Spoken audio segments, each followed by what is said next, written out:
The typewriters had fallen silent years ago, replaced by the steady hum of computer keyboards and the occasional whisper of laser printers. But Detective Margaret Walsh still remembered the particular rhythm they had created in the report writing room. Each key strike had been deliberate, permanent, carrying the weight of testimony that would be filed away and forgotten by most, but would live forever in the careful language of police. Documentation. She stood now in what had once been the main typing pool, where a dozen officers would sit at metal desks, transforming the chaos of human experience into the ordered paragraphs that filled case files. The room had been converted to storage, but she could still feel the ghost of that productivity. The steady accumulation of words that had built these archives, one report at a time. Walsh pulled a box labeled Incident Reports, March 1989, from one of the metal shelving units that lined the walls. The box was heavy, filled with the weight of hundreds of individual stories, each one representing a moment when someone had called for help and the police department had responded with patience, professionalism, and the careful documentation that would preserve the incident for future reference. The first report she examined dealt with a domestic disturbance on Maple Street, where neighbors had called about loud arguing coming from the apartment above the corner bakery. Officer Thompson had responded at 2:47 a.m., noting in his initial report that the building showed no external signs of damage or struggle, but that voices could indeed be heard through the thin walls of the old structure. His documentation began with a careful description of the building itself, the narrow staircase that led to the second-floor apartment, the smell of yeast and flour that permeated the hallway from the bakery below. These details might have seemed irrelevant to the immediate situation, but Officer Thompson understood that context mattered, that the full story of any incident included not just the people involved, but the environment in which their drama had unfolded. The report continued with a methodical account of Officer Thompson's approach to the situation. He had knocked gently on the apartment door, identifying himself clearly and waiting patiently for a response. When the door opened, he had been greeted by Maria Santos, a woman in her 30s who appeared upset but not frightened, who invited him into the small but tidy living room where her husband Carlos sat on an old couch, his head in his hands. Officer Thompson's report captured the scene with the kind of detail that made it possible for anyone reading the file years later to understand exactly what had transpired. The apartment was furnished simply but with care. Family photographs arranged on tables and shelves, children's toys organized in a corner near the window. The argument, as it emerged through patient questioning, had been about money, specifically about Carlos's decision to lend money to his brother without consulting. Maria first. The report documented the conversation that followed, how Officer Thompson had listened to both sides of the dispute without taking sides, how he had helped the couple understand that their argument, while passionate, had not crossed any legal boundaries, but had disturbed their neighbors who needed sleep before work the next morning. His role had been not to judge the merits of their disagreement, but to help them find a way to resolve it without further disrupting the peace of their small community. Maria Santos had explained that Carlos's brother had asked for help with rent money, that Carlos had given him the money they had been saving for their daughter's school clothes, and that she had only learned about it when she went to the bank that afternoon. Her anger was not about the generosity itself, but about the decision being made without discussion, about feeling excluded from important choices that affected their family's financial security. Carlos Santos had described his brother's desperate phone call, the eviction notice that would have left his brother's family homeless, and his decision to help without thinking through the consequences for his own household budget. He understood his wife's anger, but felt that family loyalty required immediate action, that waiting for discussion might have meant waiting too long to prevent a crisis. Officer Thompson's report captured this conversation without editorial comment. allowing the words of both participants to convey the complexity of the situation. His role had been to provide a neutral space for communication, to help the couple move from heated argument to productive discussion about how to handle similar situations in the future. The resolution documented in the report was simple, but effective. The couple had agreed to establish a family policy for financial decisions above a certain amount, requiring discussion before any money was committed. Carlos had agreed to call his brother in the morning to explain the situation and work out a payment plan that would not strain their own budget. Maria had agreed to be more understanding about family emergencies while insisting on being included in decisions about how to respond to them. Officer Thompson had spent nearly an hour in the Santos apartment. His report noted, not because the situation was complex from a legal standpoint, but because effective resolution required time for emotions to cool and for productive communication to replace angry accusations. His patient approach had transformed a neighborhood disturbance into an opportunity for the couple to strengthen their relationship and develop better strategies for handling future disagreements. The file contained a follow-up note indicating that Officer Thompson had checked with the bakery owner downstairs the next week, confirming that there had been no further disturbances from the apartment above. This kind of follow-up was standard practice, documented in hundreds of similar reports that filled the archives, representing the department's commitment to ensuring that problems were truly resolved rather than simply suppressed temporarily. Detective Walsh moved to the next report in the box, this one dealing with a complaint about teenagers gathering in Memorial Park after dark. Mrs. Henderson, who lived across from the park, had called to report that groups of young people were congregating near the war memorial, playing loud music and leaving trash behind when they departed. Officer Martinez had responded to the complaint on a Friday evening, arriving at the park to find approximately 15 teenagers clustered around the memorial's base, sitting on blankets they had spread on the grass. His report described the scene with careful neutrality, noting that while music was indeed playing from a portable radio, the volume was not excessive, and that while some trash was visible in the area, it was not clear whether it had been left by the current group or by previous park users. His approach to the situation, as documented in the report, reflected the kind of community policing philosophy that characterized much of the work from this period. Rather than immediately asking the teenagers to disperse, Officer Martinez had engaged them in conversation, asking about their evening plans and listening to their explanations of why they chose to gather in this particular location. The teenagers, according to the report, were mostly juniors and seniors from the local high school who had few other options for socializing in the evening. The mall closed at 9, the movie theater was expensive for frequent visits, and most of their homes were too small to accommodate large groups. The park offered free space and relative privacy, allowing them to talk and listen to music without disturbing anyone except apparently Mrs. Henderson. Officer Martinez had walked with several of the teenagers to examine the memorial itself, using the opportunity to talk about the veterans who were honored there and the importance of treating the site with respect.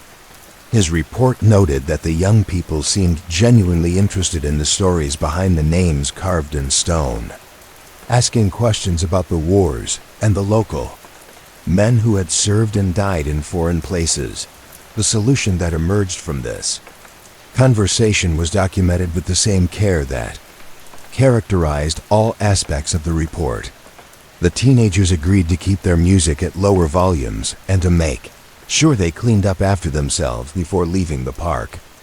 Officer Martinez agreed to speak with the parks department about installing additional trash receptacles near the Cartma Memorial and to talk with Mrs. Henderson about the difference between legitimate use of public space and actual disturbances.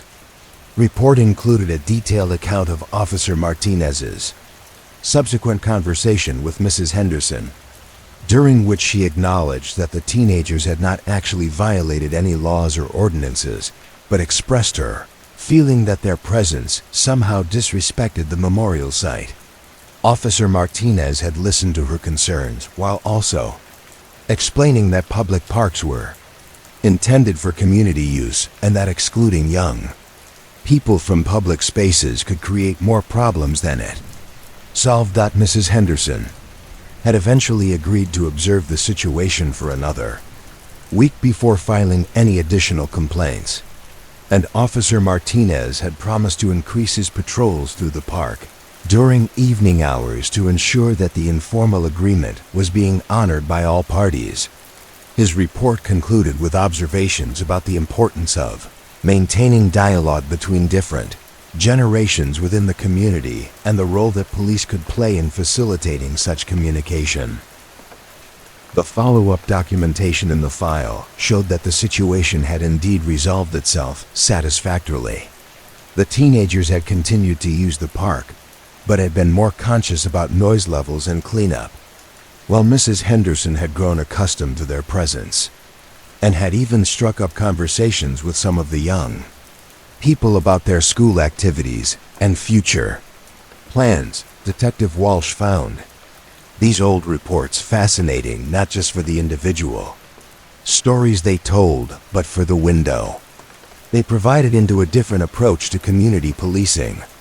Officer Martinez could easily have responded to Mrs. Henderson's complaint by asking the teenagers to move along, a solution that would have been simpler in the short term but would not have addressed the underlying issues or created opportunities for positive community relationships. Next report in the box dealt with a shoplifting incident at Morrison's hardware store, where the owner had caught a young man attempting to leave without paying for a package of electrical wire. The responding officer, Detective Williams, had arrived to find the suspect, 19-year-old Kevin Murphy, waiting in the store's office with the package of wire on the desk. Between him and the store owner, Detective Williams' report began with a careful description of Kevin Murphy's appearance and demeanor, noting that he appeared nervous but not defiant, that his clothes were clean but worn, and that he carried himself with the particular tension that often characterized people who were struggling financially but trying to maintain their dignity. These observations were recorded not to prejudge the situation, but to provide context for understanding the incident within the larger framework of Kevin's circumstances. The store owner, Mr. Morrison, had explained that he had noticed Kevin browsing the electrical supplies section for an unusually long time, picking up various items and examining them carefully before putting them back. When Kevin had eventually selected the package of wire and walked toward the front of the store, Mr. Morrison had watched to see whether he would stop at the cash register or attempt to leave without paying. Kevin had paused at the door, according to Mr. Morrison's account, seeming to struggle with some internal decision before pushing the door open and stepping outside. Mr. Morrison had followed him immediately, calling out to ask about payment for the wire.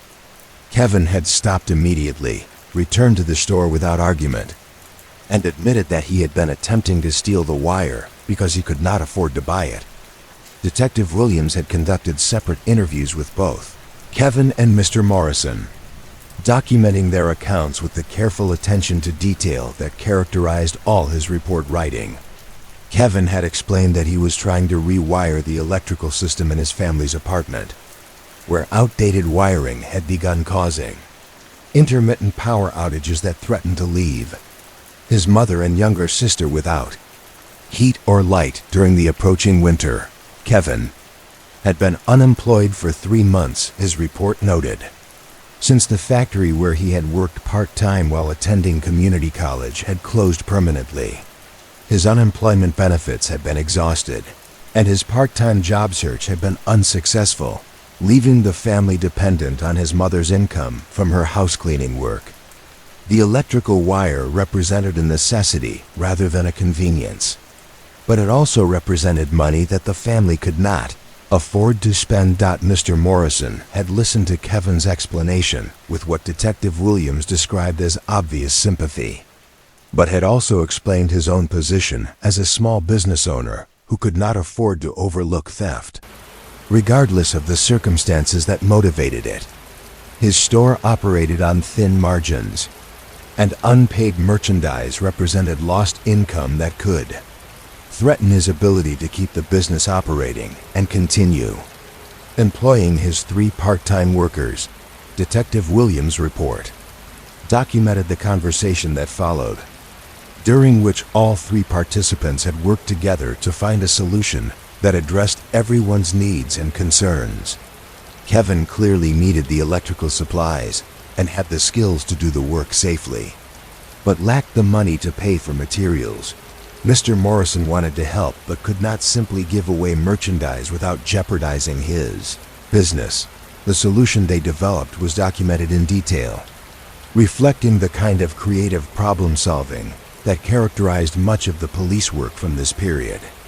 Kevin would work in the store for 3 days, helping with inventory, stocking shelves, and assisting customers in exchange for the electrical supplies he needed. Mr. Morrison would benefit from the extra help during a busy period, while Kevin would earn the materials he required through honest work rather than theft. The arrangement also included provisions for addressing the underlying problem of Kevin's unemployment. Mr. Morrison agreed to provide a reference letter describing Kevin's work at the store, and Detective Williams offered to connect Kevin with job placement services that might help him find permanent employment.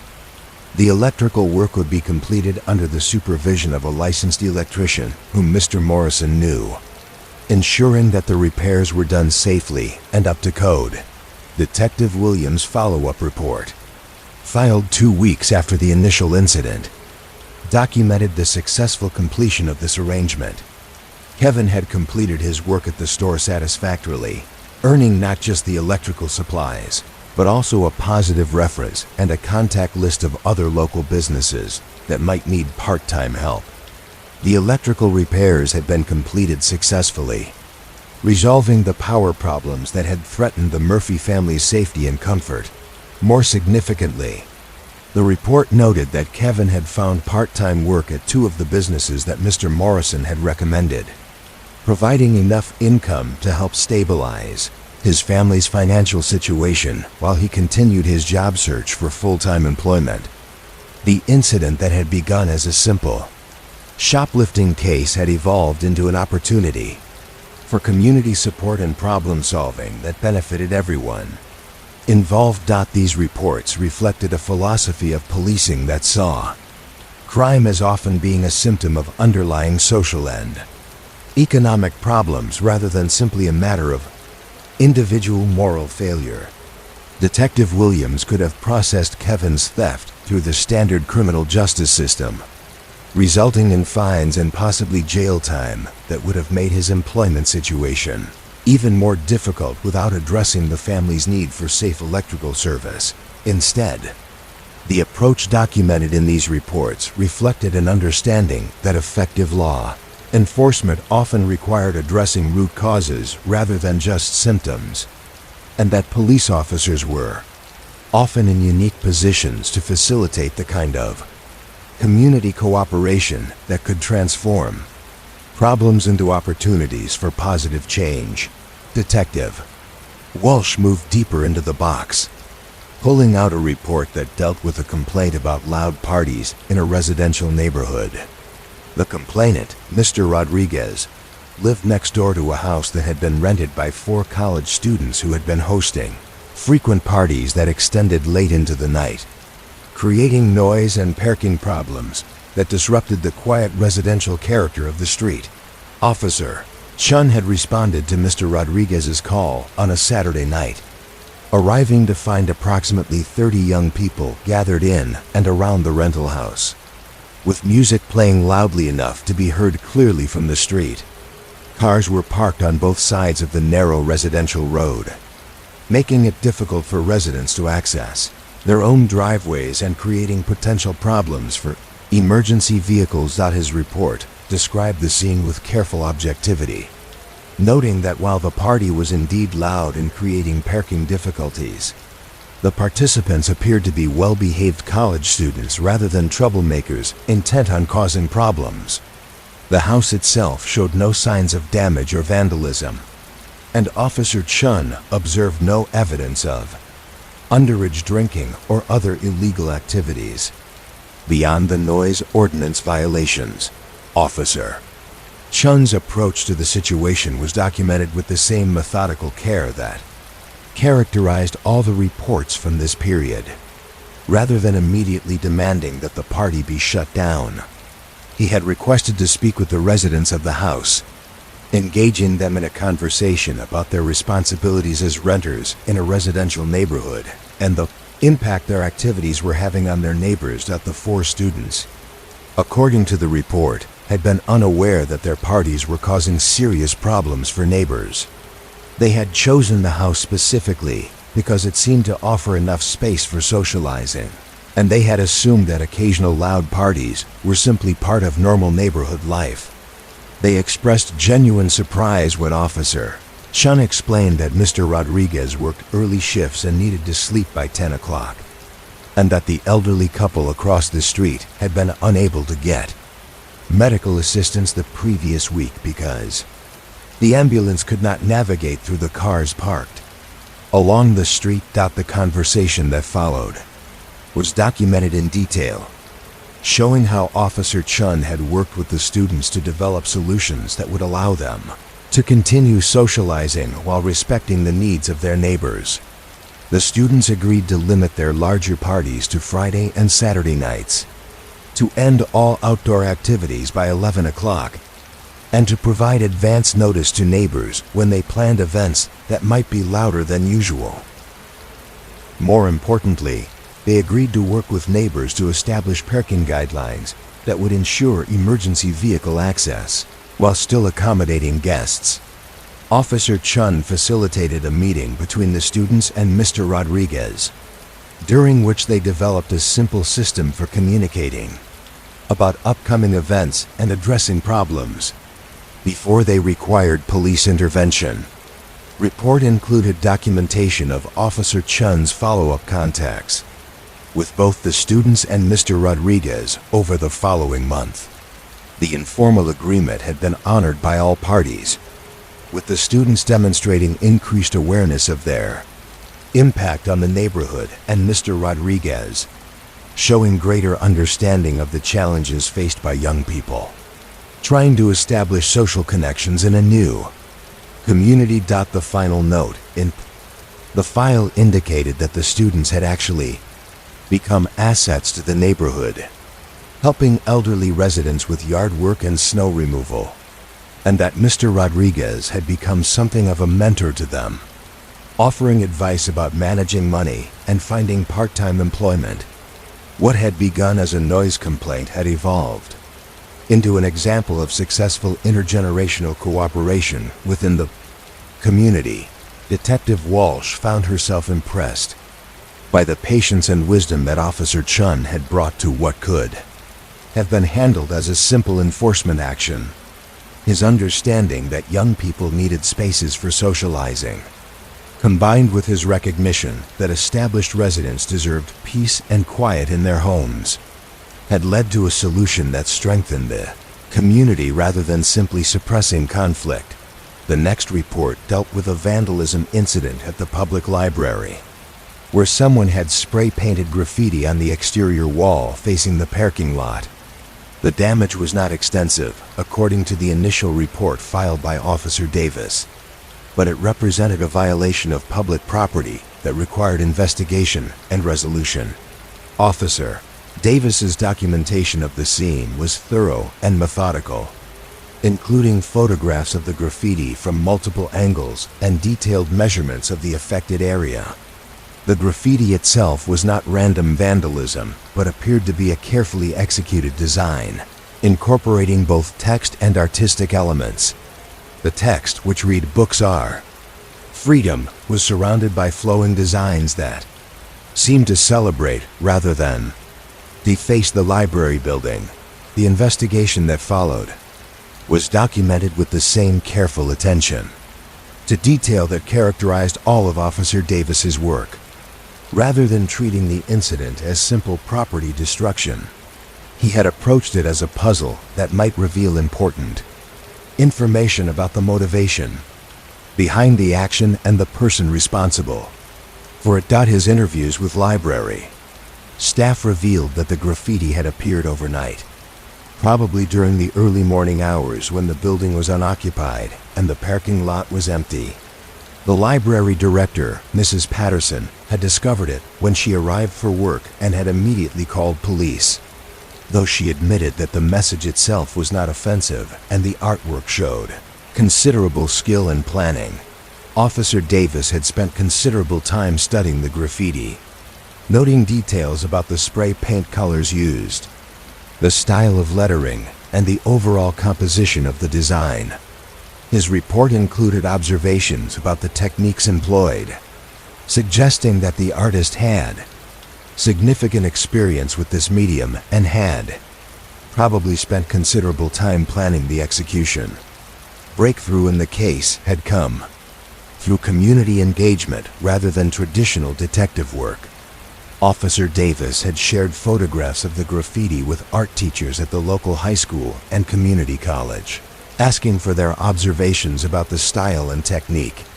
One of the community college instructors had recognized the distinctive lettering style as similar to work done by Maria Santos, a student in her graphic design class. When questioned by Officer Davis, Maria had immediately admitted to creating the graffiti, explaining that she had been frustrated by recent budget cuts that had reduced the library's hours and eliminated several programs that she had relied on for research and study. Her graffiti had been intended as a statement of support for the library and a protest against the funding reductions that were limiting its ability to serve the community. Officer Davis's report documented the conversation that followed, during which Maria explained her deep appreciation for the library's role in her education and her anger about political decisions that were undermining its effectiveness. She had not intended to cause damage, but to create art that would draw attention to the library's value and the importance of maintaining public support for its mission. Mrs. Patterson, when contacted by Officer Davis, had expressed mixed feelings about the incident. While she could not officially condone vandalism of public property, she appreciated both the artistic quality of Maria's work and the message of support that it conveyed.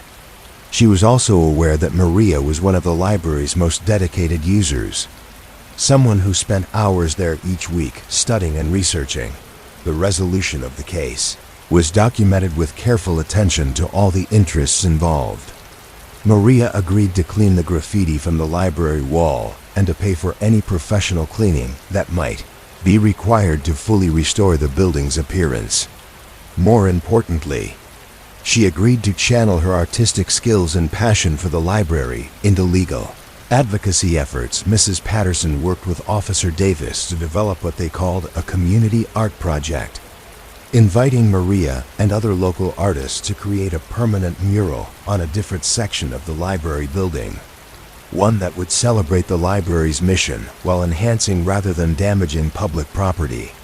The project would require approval from city officials and community input, but it offered a way to transform Maria's illegal expression into a legitimate contribution to public art. The final report in the file documented the completion of this project 6 months later. Maria had worked with a team of volunteers to create a large mural depicting books, readers, and symbols of learning, with the original "Books Are Freedom" message incorporated into the design as a central theme. The mural had become a source of community pride and had actually increased public support for library funding. Detective Welsh was struck by the creativity and foresight that Officer Davis had brought to this case. He could easily have processed Maria's vandalism through standard legal channels, resulting in fines and a criminal record that might have affected her educational and career opportunities. Instead, his approach had transformed an act of illegal protest into an opportunity for legitimate artistic expression and community engagement. These reports from the archives painted a picture of police work that was far more complex and nuanced than the simple enforcement model that many people associated with law enforcement. The officers whose work was documented in these files understood that their role was not just to punish violations of law, but to address the underlying issues that led people to break laws in the first place. The next report dealt with a complaint about dog waste in Riverside Park, where several residents had contacted police about pet owners who were not cleaning up after their animals. The problem had become serious enough to affect the usability of the park, particularly the children's playground area, where parents were concerned about health hazards created by unsanitary conditions. Officer Thompson had approached this complaint with the same methodical patience that characterized all his work, beginning with a careful survey of the park to document the extent and location of the problem. His report included a map of the park showing where waste was most commonly found, along with observations about traffic patterns that might explain why certain areas were more affected than others. Rather than simply issuing citations to pet owners he might catch in violation of the cleanup ordinance, Officer Thompson had worked to understand why the problem was occurring and how it might be addressed through education and community cooperation rather than just enforcement. His investigation revealed that many pet owners were unaware of the city ordinance requiring waste cleanup, while others lacked access to bags or waste disposal facilities that would make compliance practical. The solution Officer Thompson developed was documented in detail, showing how he had worked with the Parks Department and local pet supply stores to address both the knowledge and resource gaps that were contributing to the problem. Information about the cleanup ordinance was posted in prominent locations throughout the park, along with dispensers containing free waste bags and clearly marked disposal containers. More importantly, Officer Thompson had organized what he called a community education program, working with local veterinarians and pet store owners to distribute information about responsible pet ownership. The program included not just information about waste cleanup, but also guidance about leash laws, vaccination requirements, and other aspects of pet ownership that affected community health and safety. His follow-up reports documented the effectiveness of this approach over the following months. The waste problem in the park had been virtually eliminated, not through enforcement actions but through education and community cooperation. Pet owners had become self-regulating, with experienced owners helping newcomers understand their responsibilities and providing practical tips for managing cleanup tasks. The park had become not just cleaner, but more social, with pet owners forming informal networks that provided support for responsible animal care and created opportunities for community building around shared interests. Officer Thompson's final report noted that the dog waste problem had been transformed into an opportunity for strengthening community connections and promoting civic responsibility. Detective Walsh continued reading through the reports, each one revealing different aspects of the community policing philosophy that had characterized the department's work during this period. The officers whose work was documented in these files had understood that their job was not simply to respond to problems, but to work with communities to prevent problems from occurring in the first place. The approach required patience, creativity, and genuine investment in community well-being. But the results documented in these reports suggested that it had been highly effective in creating lasting solutions rather than temporary fixes. Problems were addressed at their source rather than just their symptoms, and community members were empowered to take responsibility for maintaining the peace and safety of their neighborhoods. As Detective Walsh continued reading, she began to see patterns in the language that officers from this period had used in their reports. There was careful attention to context, thorough documentation of all perspectives involved in any situation, and consistent emphasis on solutions that strengthened rather than divided communities. The reports reflected an understanding that police work was ultimately about maintaining the social fabric that made community life possible. These archived reports represented more than just a documentation of individual cases. They were a record of a particular approach to law enforcement that prioritized long-term community health over short-term efficiency. The officers who had written these reports had taken the time to understand problems thoroughly and to work with all parties involved to develop solutions that addressed root causes rather than just immediate symptoms.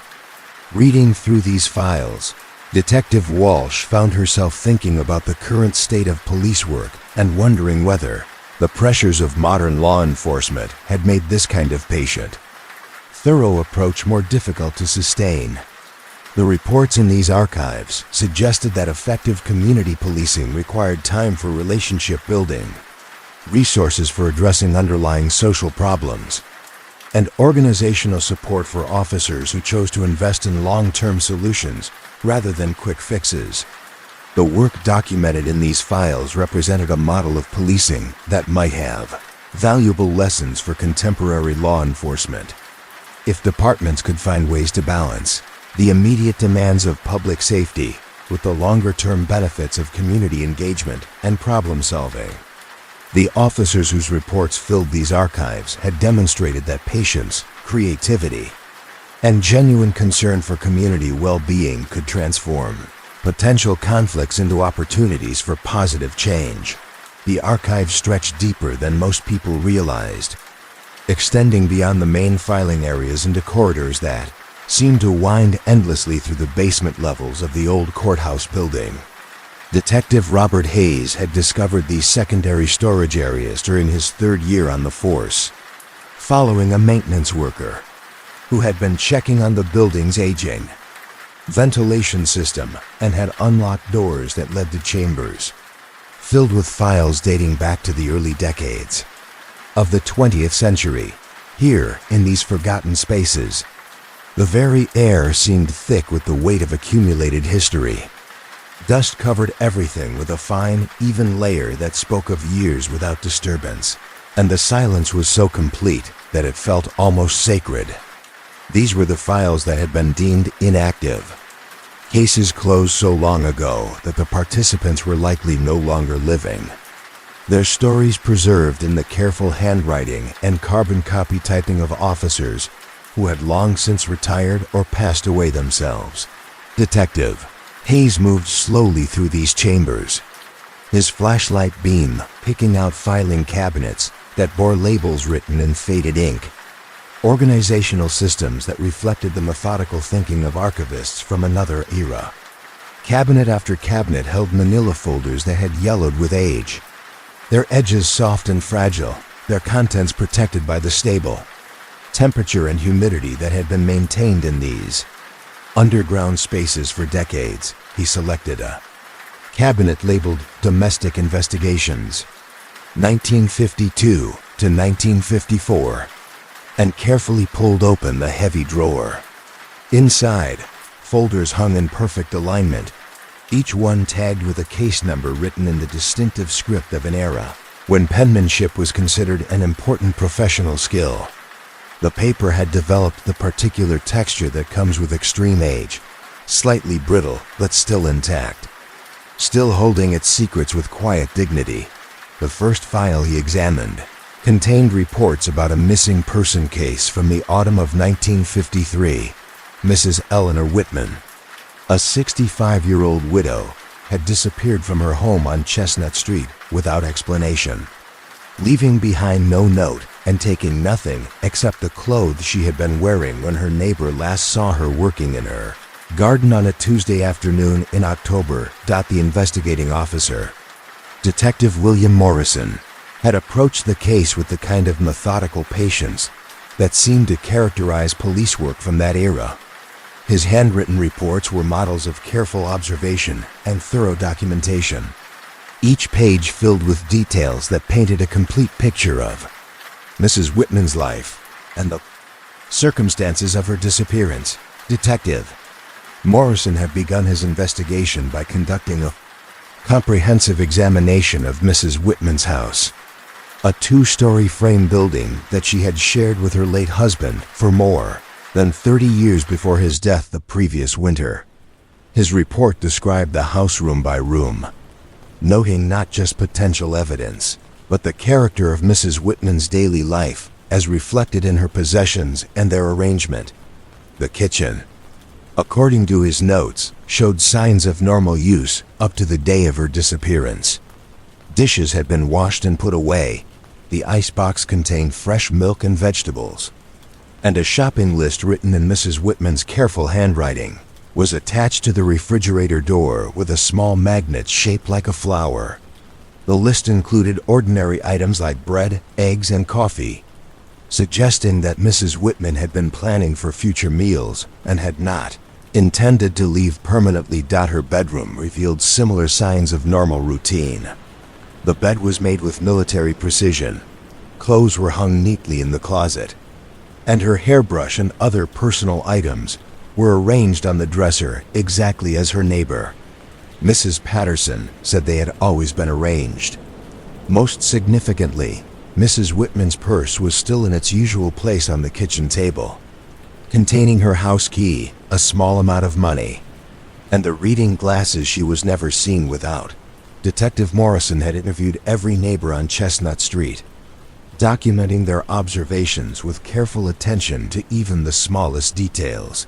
Mrs. Patterson, who lived next door, had last seen Mrs. Whitman at approximately 3 o'clock in the afternoon, working in her garden and appearing to be in good health and normal spirits. They had exchanged their usual greeting, and Mrs. Whitman had mentioned that she was planning to harvest the last of her tomatoes before the first frost. Mr. Henderson, who lived across the street, had noticed Mrs. Whitman's house lights were not turned on at their usual time that evening. Mrs. Whitman followed a strict routine, he explained, always turning on her front porch light at sunset and her living room lamp shortly afterward. When the house remained dark past 8 o'clock, he had begun to worry, but had assumed she might have gone to visit relatives. The investigation had expanded to include inquiries with local merchants, taxi companies, and the train station, as Detective Morrison worked to trace any possible movement Mrs. Whitman might have made on the day of her disappearance. His reports documented conversations with the druggist who filled her prescriptions, the grocery store clerk who knew her weekly shopping routine, and the librarian who had reserved books for her to pick up that Friday.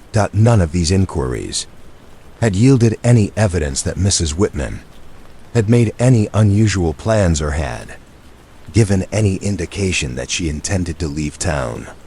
Her routine had been remarkably consistent, her social connections limited but stable, her financial affairs in perfect order.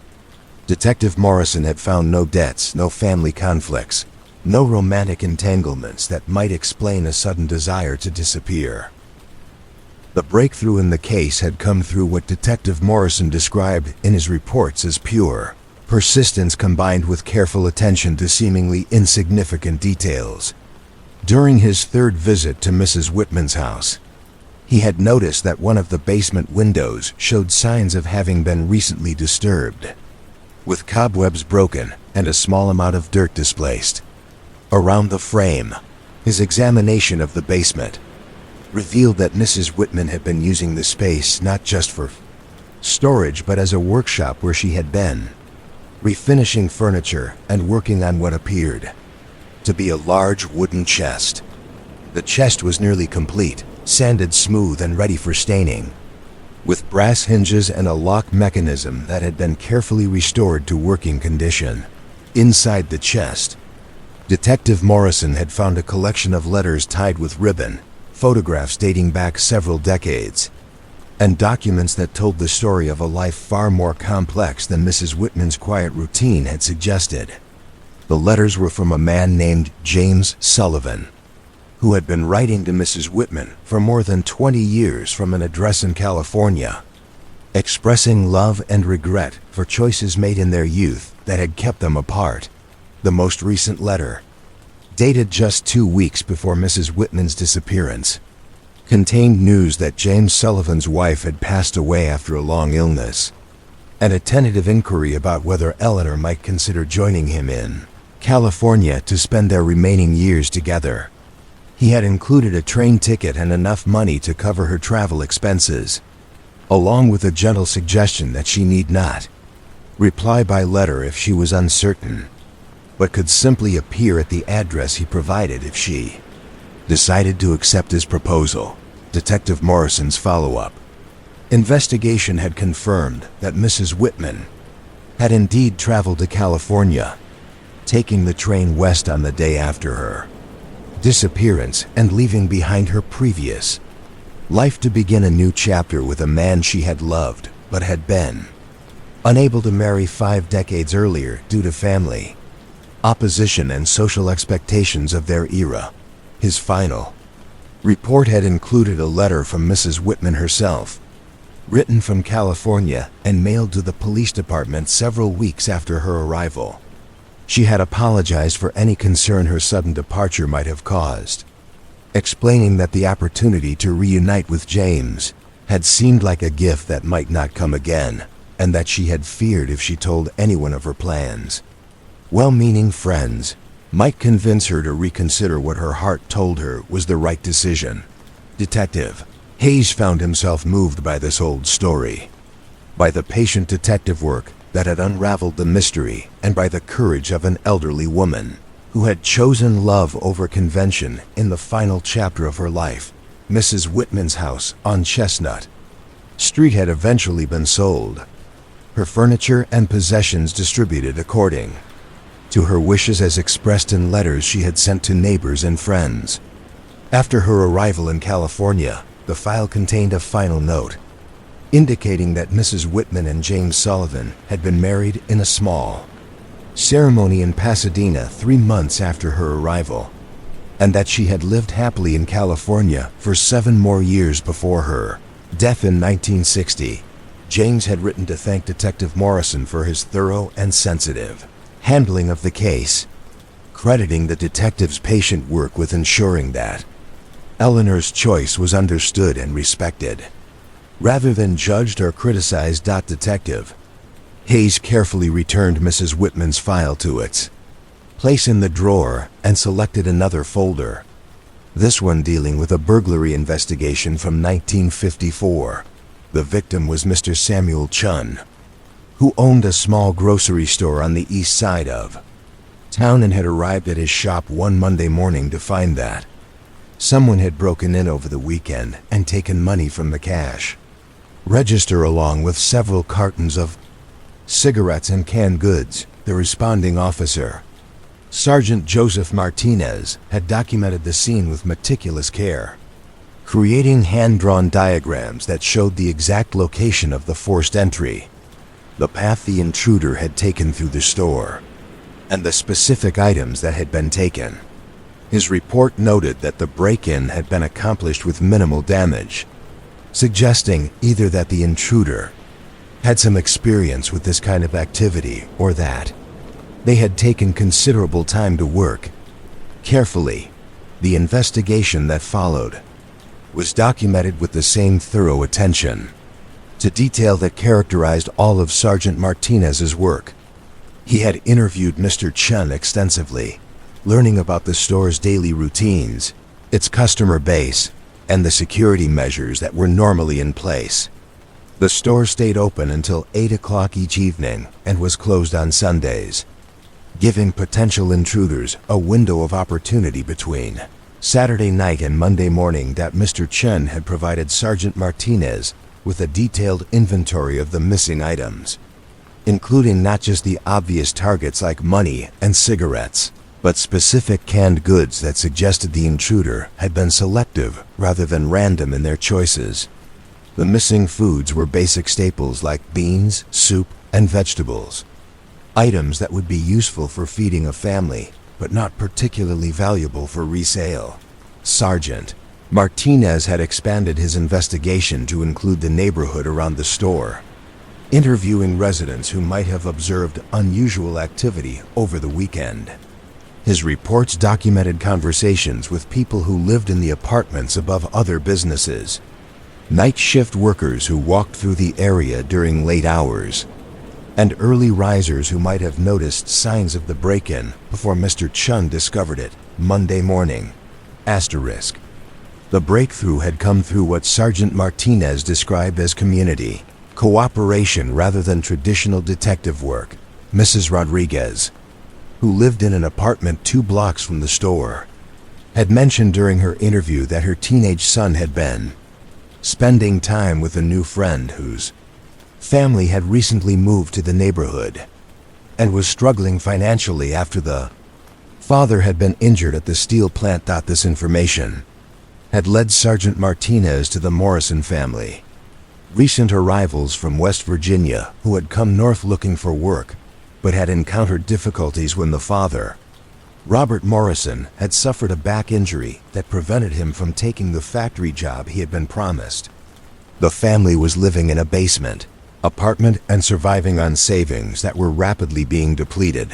When questioned by Sergeant Martinez, 16-year-old Tommy Morrison had immediately confessed to breaking into Mr. Chun's store, explaining that his family had been without food for 2 days and that his pride had prevented him from asking for help. He had targeted the grocery store because he knew it would contain the basic necessities his family needed, and he had tried to take only what was essential for survival. Sergeant Martinez's report documented the conversation that had followed, during which Tommy had led the officer to the basement apartment where the stolen food was still in its original containers, unused because Tommy's mother had become suspicious about where he had acquired groceries when the family had no money. Mrs. Morrison had been horrified to learn about the theft, but had also been desperate enough to understand her son's motivation. Resolution of the case was documented with the same care that characterized every aspect of Sergeant Martinez's work. Rather than simply arresting Tommy and processing the case through the juvenile court system, he had brought together the Morrison family and Mr. Chun to develop a solution that addressed both the crime and the underlying crisis that had motivated it. Mr. Chun, upon learning about the family situation, had agreed not to press charges if Tommy would work in the store after school and on weekends to pay for the stolen items, while also earning money to help support his family. The arrangement would provide Tommy with legitimate income while giving Mr. Chun reliable help during busy periods. Sergeant Martinez had also connected the Morrison family with social services and church organizations that could provide assistance while Robert Morrison recovered from his injury and looked for work that he could perform. Despite his physical limitations, the officer's report included detailed information about the resources available to families in crisis, demonstrating his understanding that effective police work often required knowledge of community support systems. The follow-up documentation showed that this arrangement had been successful for everyone involved. Tommy Morrison had proven to be a reliable and honest employee, earning not just money but valuable work experience and a positive relationship with an adult mentor. Robert Morrison had eventually found work as a security guard, a position that accommodated his physical limitations while providing steady income for his family. Mr. Chun had written a letter to the police department 6 months after the incident, praising Sergeant Martinez's handling of the case and reporting that Tommy Morrison had become one of his most trusted employees. The boy had demonstrated such reliability and good judgment that Mr. Chun was considering training him to manage the store during evening hours when business was slow. Detective Hayes was struck by the wisdom and compassion that Sergeant Martinez had brought to this case.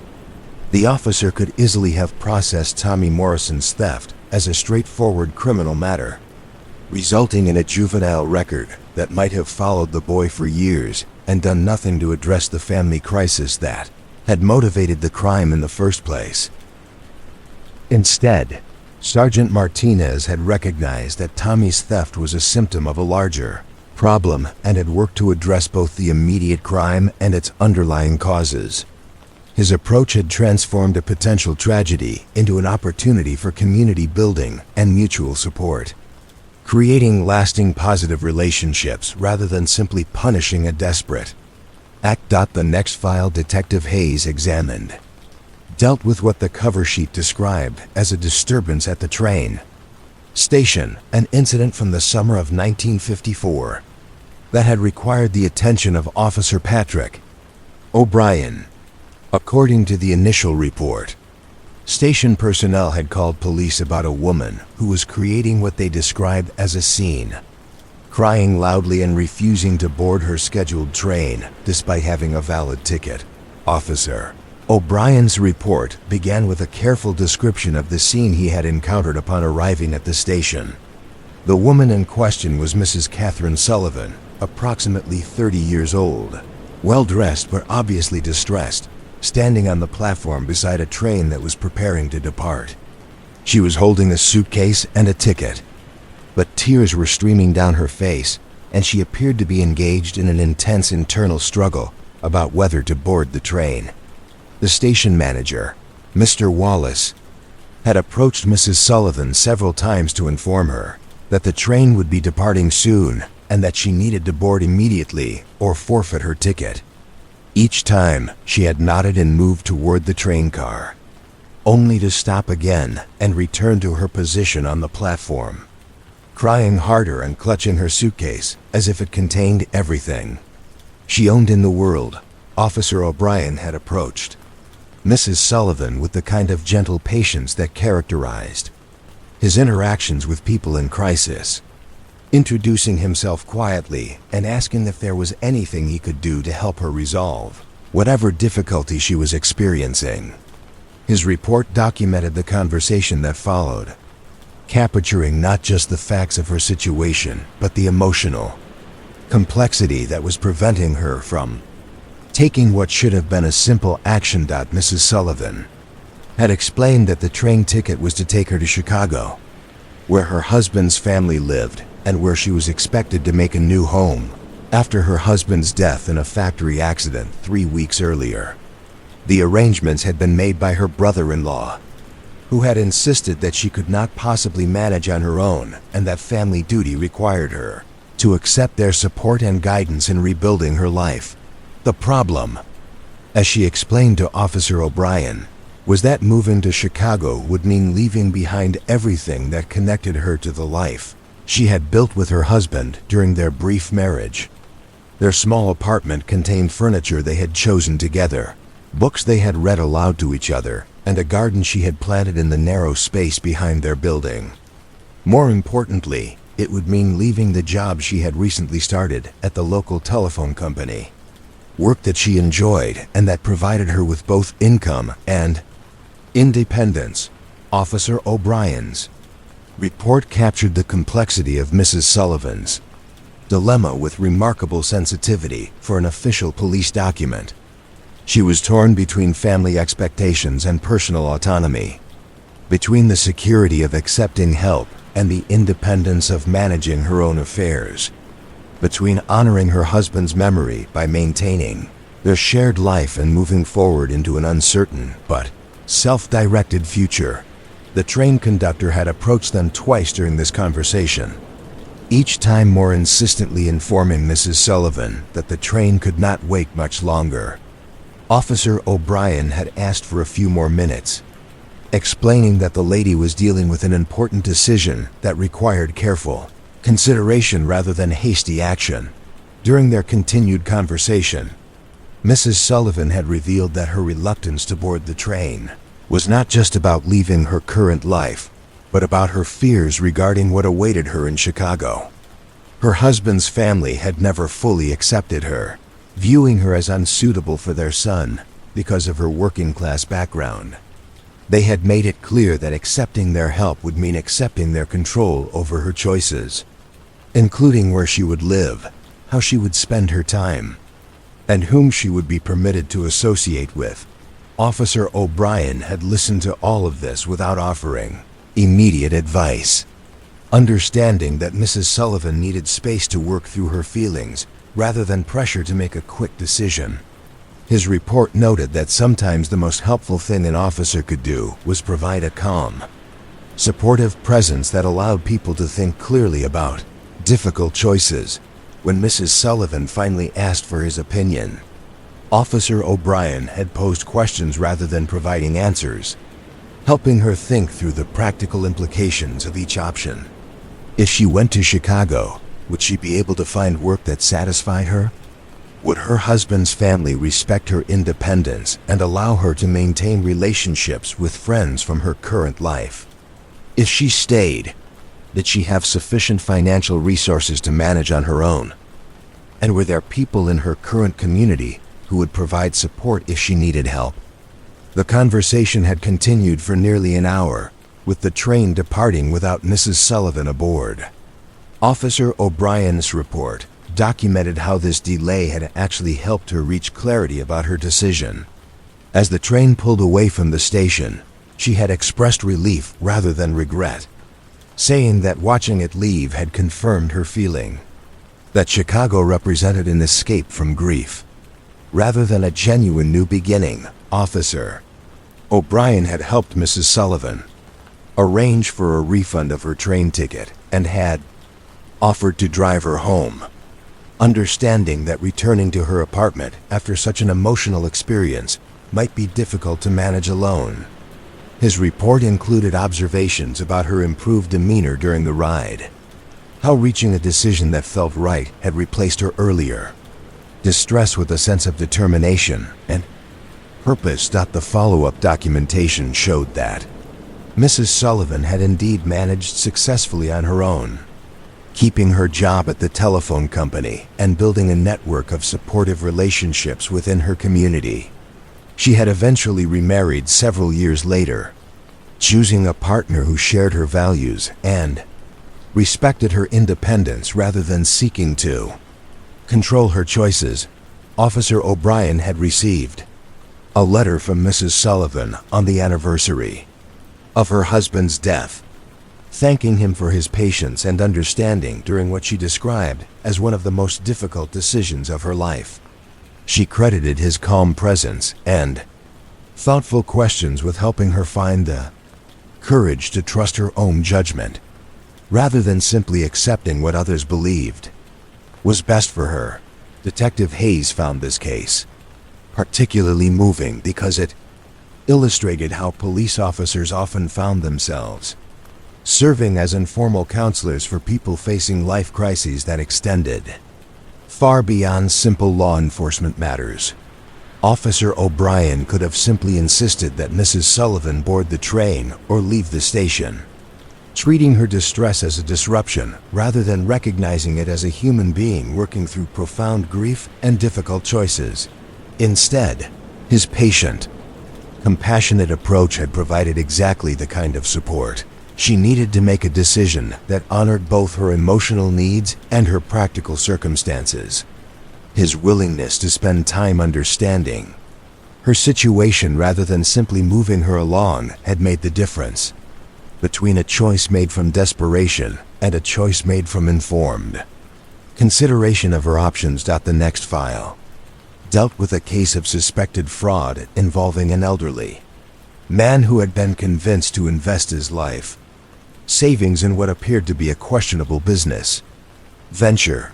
Mr. Henry Kowalski, a 72-year-old retired machinist, had contacted police after becoming suspicious about the promises made by a man who claimed to represent a company that was developing new farming techniques that would revolutionize agricultural production.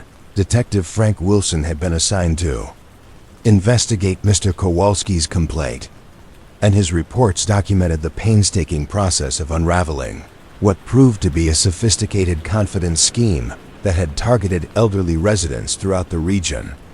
The investigation had required not just traditional detective skills but considerable patience and sensitivity in dealing with victims who were often embarrassed about having been deceived and reluctant to provide information that might help prosecute the perpetrators. Mr. Kowalski had explained to Detective Wilson that he had been approached by a well-dressed, articulate man named Charles Henderson, who claimed to represent the Progressive Agricultural Development Company. Henderson had presented impressive-looking documents describing revolutionary farming methods that were being tested in several states and were expected to produce crop yields far beyond anything currently possible with conventional techniques. The investment opportunity Henderson had described seemed almost too good to be true, but he had supported his claims with testimonials from supposed investors who had already realized substantial profits from their involvement with the company. He had also provided documentation that appeared to show government endorsements and scientific validation of the agricultural techniques the company was developing. Detective Wilson's investigation had begun with attempts to verify the basic information Henderson had provided about his company and its agricultural projects. His reports documented phone calls to agricultural extension services, inquiries with state business licensing offices, and consultations with farming experts who could evaluate the technical claims that formed the foundation of the investment scheme. None of these inquiries had yielded any evidence that the Progressive Agricultural Development Company actually existed, or that the farming techniques Henderson described were being tested anywhere. The documents he had shown to potential investors appeared to be elaborate forgeries, complete with fake government seals and fabricated scientific data that had been designed to impress people who lacked the technical knowledge to recognize their fraudulent nature. The investigation had expanded as Detective Wilson discovered that Mr. Kowalski was not Henderson's only victim. The detective had contacted police departments in neighboring counties, sharing information about the investment scheme and asking whether similar complaints had been filed in their jurisdictions. This coordination had revealed that Henderson had been working systematically through rural communities, targeting elderly residents who had accumulated modest savings through lifetimes of careful work and frugal living. The pattern that emerged was disturbing in its calculated cruelty. Henderson had researched his targets carefully, learning about their backgrounds and financial circumstances before approaching them with investment opportunities that were specifically tailored to appeal to their values and concerns. He presented himself as a successful businessman who was offering them the chance to participate in technological progress that would benefit both their personal finances and the broader agricultural community. Detective Wilson's reports documented the psychological sophistication of Henderson's approach. He had not simply promised easy money, but had appealed to his victims' desires to contribute to important work that would help feed the world's growing population. He had presented the investment as both a financial opportunity and a moral obligation, making it difficult for decent people to refuse without feeling that they were being selfish or short-sighted. The breakthrough in the case had come when Detective Wilson had discovered that Henderson was using multiple aliases and had operated similar schemes in other states over a period of several years. Working with federal postal inspectors and state police agencies, he had been able to track Henderson's movements and establish patterns in his criminal activity that made it possible to predict where he might appear next. Henderson's arrest had taken place in a neighboring state, where Detective Wilson had traveled to assist local authorities in taking him into custody while he was attempting to defraud another elderly victim. His capture had led to the recovery of some of the stolen money, though much of it had already been spent on the elaborate lifestyle Henderson had maintained while perpetrating his crimes. The case had concluded with Henderson's conviction and imprisonment, but Detective Wilson's reports made clear that the real victory was not in punishing the perpetrator, but in preventing additional victims from losing their life savings to similar schemes. His investigation had led to the creation of educational programs that helped elderly residents recognize and avoid investment fraud, and to better coordination between law enforcement agencies and tracking criminals who operated across jurisdictional boundaries. Mr. Kowalski had written to thank Detective Wilson for his thorough investigation and for treating him with respect rather than making him feel foolish for having been deceived. The detective's patient, professional approach had helped restore Mr. Kowalski's confidence and had encouraged other victims to come forward with information that proved crucial to building a strong case against Henderson.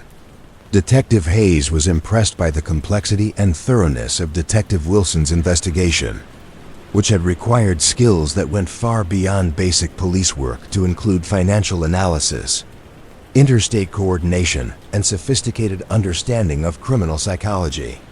The case illustrated how effective law enforcement often required officers to become temporary experts in whatever field criminals were exploiting, whether agriculture, investment finance, or any other area where specialized knowledge was needed to recognize and prosecute fraud. The archives contained hundreds of similar cases, each one documenting the patient, methodical work that characterized police investigation during this era. Reading through these files, Detective Hayes began to understand that the officers who had created these reports had approached their work with a combination of professional skill and genuine concern for the people they served that had made it possible for them to address complex problems with wisdom and effectiveness. These old files represented more than just a documentation of criminal cases.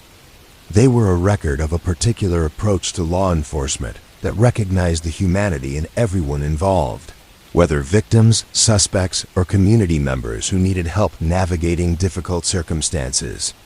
The officers whose work was preserved in these archives had understood that their job was not simply to enforce laws but to serve as guardians of the social trust that made community life possible. The old courthouse building stretched upward through 5 floors of weathered stone and tall windows that had watched over the city's legal proceedings for more than a century. Detective Elizabeth Morgan walked slowly through corridors that had been abandoned when the new Justice Center opened across town, her footsteps creating soft echoes in spaces where thousands of cases had been argued, decided, and filed away into the vast machinery of legal resolution. These empty courtrooms held their own particular kind of silence, different from the quiet of the archives, but equally profound in its weight of accumulated history. Each room had been the setting for countless dramas, from minor traffic violations to major felonies, all processed through the careful rituals of legal procedure that had remained essentially unchanged despite the passage of decades. Detective Morgan paused in the doorway of courtroom 3, where afternoon light filtered through tall windows to illuminate dust motes that danced in the air like memories made visible. The wooden benches still stood in perfect rows, their surfaces worn smooth by the nervous fidgeting of defendants, witnesses, and family members who had waited here for their moments before the bench. The judge's chair sat empty behind its elevated desk, draped with the dignity of authority. Even in abandonment, she had come here following a reference in one of the archived case files, a notation about proceedings that had taken place in this very courtroom during the winter of 1961. The case had involved a series of break-ins at local businesses, and Detective Morgan was curious about how such matters had been handled during an era when both police work and judicial proceedings had moved at a more deliberate pace. The case file she carried described the arrest of 3 teenagers who had been caught breaking into Morrison's hardware store on a cold January night. The responding officers, Sergeant Collins and Officer Murphy, had found the boys inside the store, having forced entry through a rear window and apparently attempting to steal tools and equipment that they could resell for quick money. What made the case interesting from a historical perspective was not the crime itself, which was relatively straightforward, but the approach that had been taken by all parties involved in bringing the matter to resolution. The police reports documented not just the facts of the break-in, but the social context that had contributed to the boy's decision to commit the crime. And the court records showed how Judge Harrison had worked with prosecutors, defense attorneys, and community members to develop consequences that addressed both the immediate offense and its underlying causes. Detective Morgan settled into one of the wooden chairs in the gallery, opening the file to review the progression of events that had brought these three young men to face judgment in this very room more than 60 years ago. The initial police report had been filed by Sergeant Collins, who had approached the investigation with the kind of thorough attention to detail that characterized police work from that era. The three defendants were Michael O'Brien, age 16, Robert Chun, age 17, and David Martinez, age 16, all students at the local high school who had been struggling academically and had been spending increasing amounts of time away from their families and regular responsibilities. Sergeant Collins had interviewed each boy separately, documenting not just their roles in the break-in, but their personal circumstances and the factors that had led them to believe that stealing was an acceptable solution to their financial problems. Michael O'Brien had explained that his family was facing eviction from their apartment because his father had been laid off from the steel plant and had been unable to find comparable employment. The boy had been working part-time at a gas station, but his wages were insufficient to make a meaningful difference in the family's financial crisis. He had convinced himself that stealing tools to sell would provide quick money that could help prevent his family from losing their home. Robert Chun had described pressure from his parents to contribute financially to the household while maintaining good grades in school, an expectation that had become impossible to fulfill when his after-school job at a grocery store had been eliminated due to business cutbacks. Rather than disappoint his parents by admitting that he was no longer earning money, he had decided to acquire cash through theft rather than confess his employment situation. David Martinez had been motivated by different pressures, including the desire to impress an older group of boys who had been encouraging him to prove his courage and independence by taking risks that his parents would never approve. The break-in had been conceived as a test of his willingness to defy authority and demonstrate that he was mature enough to make his own decisions about right and wrong. Sergeant Collins had documented these explanations without judgment, understanding that effective law enforcement required comprehending the human motivations that drove criminal behavior rather than simply processing violations through standard procedures. His reports included observations about each boy's demeanor during questioning, their apparent levels of remorse, and their willingness to accept responsibility for their actions. The investigation had also included extensive interviews with the boys' families, teachers, and employers, creating a comprehensive picture of their circumstances that would inform both the prosecution's approach to the case and the court's decisions about appropriate consequences. This kind of thorough social investigation had been standard practice during that era, reflecting an understanding that criminal behavior often emerged from complex interactions between individual choices and social pressures. Mr. Morrison, the owner of the hardware store, had been consulted extensively about his preferences for how the case should be resolved. Rather than simply demanding maximum punishment for the break-in, he had expressed interest in understanding why the boys had targeted his store and whether there might be ways to address their underlying problems while ensuring that they understood the seriousness of their actions. The court proceedings had taken place over several weeks rather than being rushed through the system in a single hearing. Judge Harrison had scheduled multiple sessions that allowed time for careful consideration of all the evidence and testimony, and for developing consequences that would serve both the interests of justice and the long-term well-being of the three defendants. Detective Morgan could imagine the scene as it had unfolded in this courtroom, with families gathered on the wooden benches, attorneys presenting their arguments from the tables that still stood before the judge's bench, and the three teenagers facing the consequences of their choices while surrounded by people who were committed to helping them learn from their mistakes rather than simply being punished for them. The prosecutor, according to the court records, had argued that the break-in represented a serious violation of property rights and community trust that required firm consequences to deter similar behavior by other young people. However, he had also acknowledged the mitigating factors revealed by the police investigation and had recommended sentences that emphasized education and community service rather than incarceration.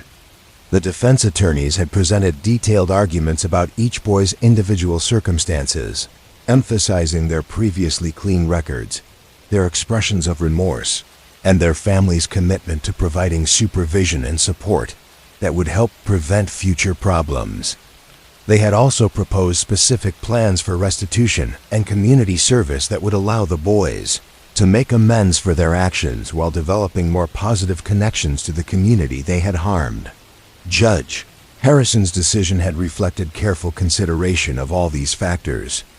Each boy had been sentenced to 6 months of supervised probation, during which they would be required to work part-time at local businesses to earn money for restitution to Mr. Morrison, while also demonstrating their ability to hold legitimate employment. They had also been required to perform community service at organizations that served families facing economic hardship, providing them with perspective on constructive ways to address the kinds of problems that had contributed to their criminal behavior. Most importantly, Judge Harrison had worked with school officials and social service agencies to address the underlying issues that had contributed to each boy's involvement in the break-in. Michael O'Brien's family had been connected with employment, assistance, and temporary housing support that helped them avoid eviction while his father found new work. Robert Chun had been enrolled in a program that provided both academic tutoring and job placement assistance, allowing him to meet his family's expectations without compromising his education. David Martinez had been assigned to work with a mentor who helped him develop more positive peer relationships and better strategies for asserting his independence within appropriate boundaries. The follow-up documentation showed that this comprehensive approach had been successful in preventing future criminal behavior while helping all 3 boys develop into productive adult citizens. Michael O'Brien had completed high school and eventually became a skilled electrician, building a successful business that employed several other local residents. Robert Chun had pursued higher education with the help of scholarships and had become a teacher, dedicating his career to helping young people navigate the kinds of challenges he had faced during his own adolescence. David Martinez had joined the military after graduation, developing the discipline and sense of purpose that had been missing from his earlier life. Detective Morgan was struck by the patience and wisdom that had characterized every aspect of this case, from the thorough police investigation through the thoughtful court proceedings to the comprehensive follow-up that had ensured lasting positive outcomes. The approach required significant investments of time and resources, but the results had justified those investments by transforming potential career criminals into contributing community members. She moved to another courtroom, this one smaller and more intimate, where she could examine files dealing with civil matters that had intersected with police work during the same era. These cases often involved disputes between neighbors, family conflicts that had escalated beyond private resolution, and other matters that required both legal judgment and careful attention to community relationships. One file described proceedings in a case where Mrs. Patterson had sued her neighbor, Mr. Henderson, over damage to her property caused by a large tree that had fallen during a storm. The tree had been growing on Mr. Henderson's property, but had been leaning toward Mrs. Patterson's house for several years, creating what she claimed was an obvious hazard that Mr. Henderson should have addressed before weather conditions caused it to fall and damage her roof and front porch. The police had become involved when attempts to resolve the matter through insurance companies had failed and the dispute had escalated to the point where both neighbors had called officers to mediate arguments that were disturbing other residents of their quiet residential street. Officer Rodriguez had responded to these calls and had documented the progression of the dispute in reports that provided essential background for the civil court proceedings. The case had been complicated by questions about whether Mr. Henderson had been legally required to remove the tree before it fell, whether Mrs. Patterson had any responsibility for protecting her own property from obvious hazards, and how damages should be calculated for repairs that involved both immediate structural problems and longer-term issues like water damage that might not become apparent for months or years. Judge Harrison had approached this civil matter with the same careful attention he had brought to the criminal case, scheduling multiple hearings that allowed both parties to present their evidence and arguments while also seeking resolution that would restore peaceful relationships within the neighborhood. His goal had been not just to determine legal liability, but to find solutions that would prevent ongoing conflict between people who would continue to live next to each other long after the court proceedings concluded. The resolution had involved shared responsibility for the costs of repairs, with Mr. Henderson paying for structural damage caused directly by the falling tree, while Mrs. Patterson accepting responsibility for preventive maintenance that could reduce her vulnerability to similar problems in the future. More importantly, Judge Harrison had required both parties to work with a mediator to develop ongoing communication protocols that would help them address future property issues before they escalated to the level of legal disputes. Officer Rodriguez had been asked to monitor the situation for several months following the court decision, ensuring that the informal agreements about communication and property maintenance were being honored, and that the resolution was actually preventing further conflicts rather than simply postponing them. His follow-up reports showed that both neighbors had learned to approach their disagreements more constructively, and that their willingness to work together had actually strengthened community relationships throughout their residential block.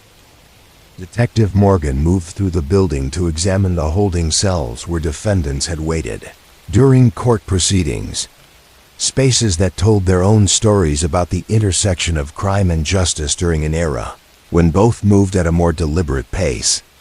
These cells had been designed not just for security, but for the dignity of people who were presumed innocent until proven guilty.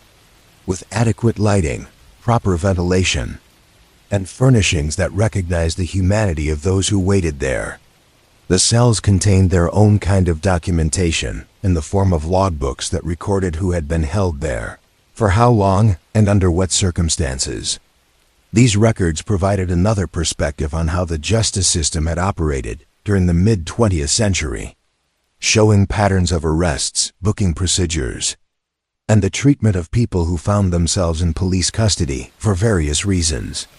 One logbook entry described the detention of Mrs. Sarah Collins, who had been arrested during a peaceful protest outside the City Hall in support of civil rights legislation that was being debated by the City Council. Mrs. Collins had been charged with disturbing the peace after refusing to move from the steps of the building when ordered to do so by police officers who claimed her protest was interfering with normal government operations. The arrest had been handled with what the records described as careful attention to Mrs. Collins' rights and dignity, despite the controversial nature of her political activities. Officer Chun had documented his interactions with her in reports that showed both professional neutrality and human respect for someone who was engaged in peaceful political expression, even when it created practical problems for law enforcement. Mrs. Collins had been held in the women's section of the detention facility for approximately 6 hours while arrangements were made for her release on her own recognizance pending a court hearing on the file disturbing the peace charges. During this time, she had been provided with meals, access to legal counsel, and the opportunity to contact family members who were concerned about her whereabouts. The subsequent court proceedings had resulted in the charges being dismissed after Judge Harrison determined that Mrs. Collins' protest activities had been protected. by First Amendment guarantees of free speech and peaceful assembly. His decision had established important precedents about the rights of citizens to engage in political expression on public property, and had clarified the boundaries of police authority in regulating such activities. Mrs. Collins had written a letter to the police department following her release, expressing appreciation for the professional and respectful treatment she had received despite the political tensions surrounding her arrest. She had specifically praised Officer Chun for his courteous demeanor and his obvious commitment to protecting her constitutional rights, even while enforcing laws that she was challenging through her protest activities. Detective Morgan found these records particularly interesting because they illustrated how law enforcement had navigated the complex political climate of the civil rights era, balancing competing demands for maintaining public order and protecting constitutional rights. The officers whose work was documented in these files had understood that their role was not to take sides in political debates, but to ensure that all citizens could exercise their rights safely and within appropriate legal boundaries. The building contained dozens of similar stories, each one preserved in the careful documentation that had characterized both police work and judicial proceedings during this era. Reading through these files, Detective Morgan began to understand that the physical spaces where justice had been administered were as important as the procedures that had governed legal proceedings. These courtrooms had been designed to convey both the authority of law and the dignity of citizenship, with high ceilings and formal furnishings that reminded everyone present that they were participating in serious proceedings that would have lasting consequences for individuals and communities. The architecture itself had contributed to the solemnity and thoughtfulness that had characterized legal proceedings during this period. The holding cells had been similarly designed with attention to both security and human dignity, recognizing that people who were detained pending trial deserved treatment that respected their presumption of innocence and their basic humanity. The conditions in these facilities had reflected a commitment to constitutional principles that extended beyond formal legal requirements to encompass fundamental respect for civil rights. Detective Morgan climbed the stairs to the building's upper floors, where additional courtrooms had handled specialized proceedings like juvenile cases and family court matters. These spaces had been designed with particular attention to the sensitive nature of the proceedings that took place there, with smaller, more intimate layouts that encouraged communication and problem-solving rather than formal adversarial procedures. One of these courtrooms contained files dealing with a juvenile case from 1963 involving a 14-year-old boy named Tommy Morrison who had been charged with repeated truancy from school. The case had been handled by Judge Martinez, who had specialized in juvenile matters and had developed innovative approaches to addressing the underlying causes of delinquent behavior rather than simply punishing violations of law or school policy.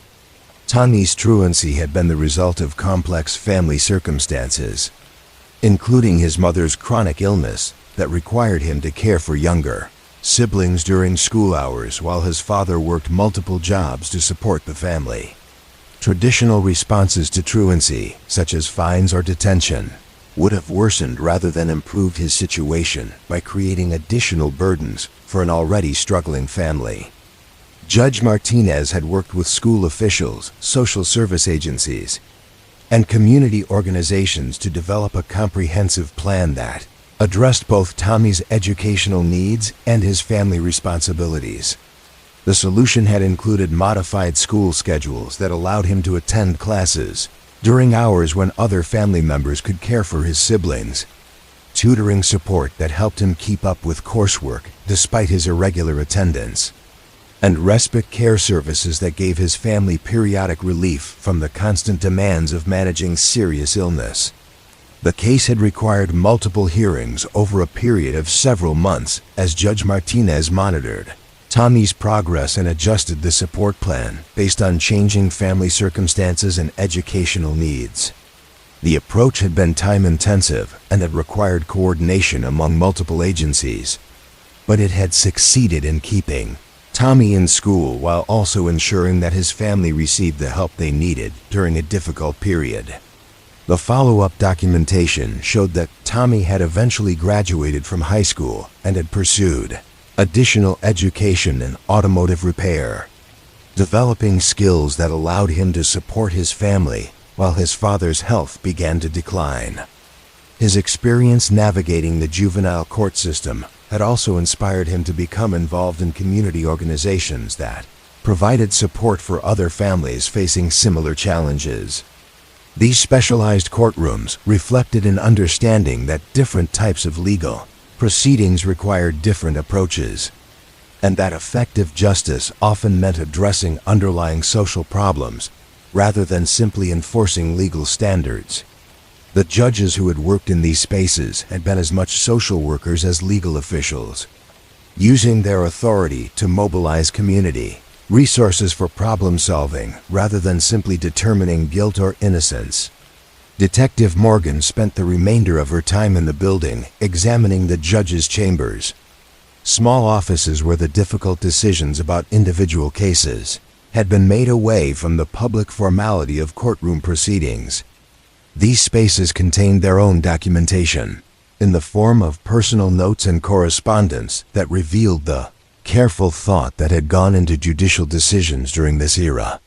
One chamber contained a collection of letters from Judge Harrison to various community organizations, requesting information about resources that might help address the underlying causes of criminal behavior rather than simply punishing its symptoms.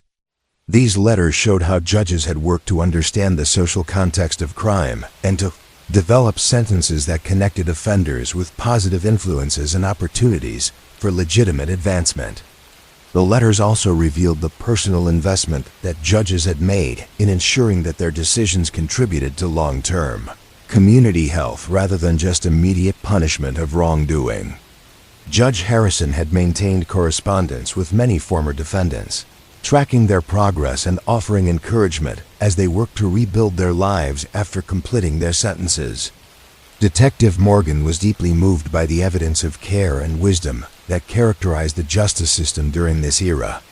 The judges whose work was preserved in these files had understood that their role extended beyond technical legal interpretation to encompass responsibility for maintaining the social fabric that made community life possible. The building itself stood as a monument to an approach to justice that had prioritized thoughtfulness over efficiency, community healing over individual punishment, and long-term solutions over quick fixes. Walking through these empty corridors and silent courtrooms, Detective Morgan could feel the weight of all the careful decisions that had been made here. All the lives that had been changed through patient attention to complex human problems. As evening shadows began to fill the tall windows, she gathered her files and prepared to leave this building, where justice had been administered with such careful attention to both legal principles and human dignity. The new courthouse across town operated with modern efficiency and technology, but she wondered whether its faster pace and standardized procedures could match the thoughtfulness and community focus that had characterized the work done in these older spaces. The empty building would continue to stand as a reminder of an era when both crime and justice had moved at a more deliberate pace, when police officers and judges had time to understand problems thoroughly and to develop solutions that addressed root causes rather than just immediate symptoms.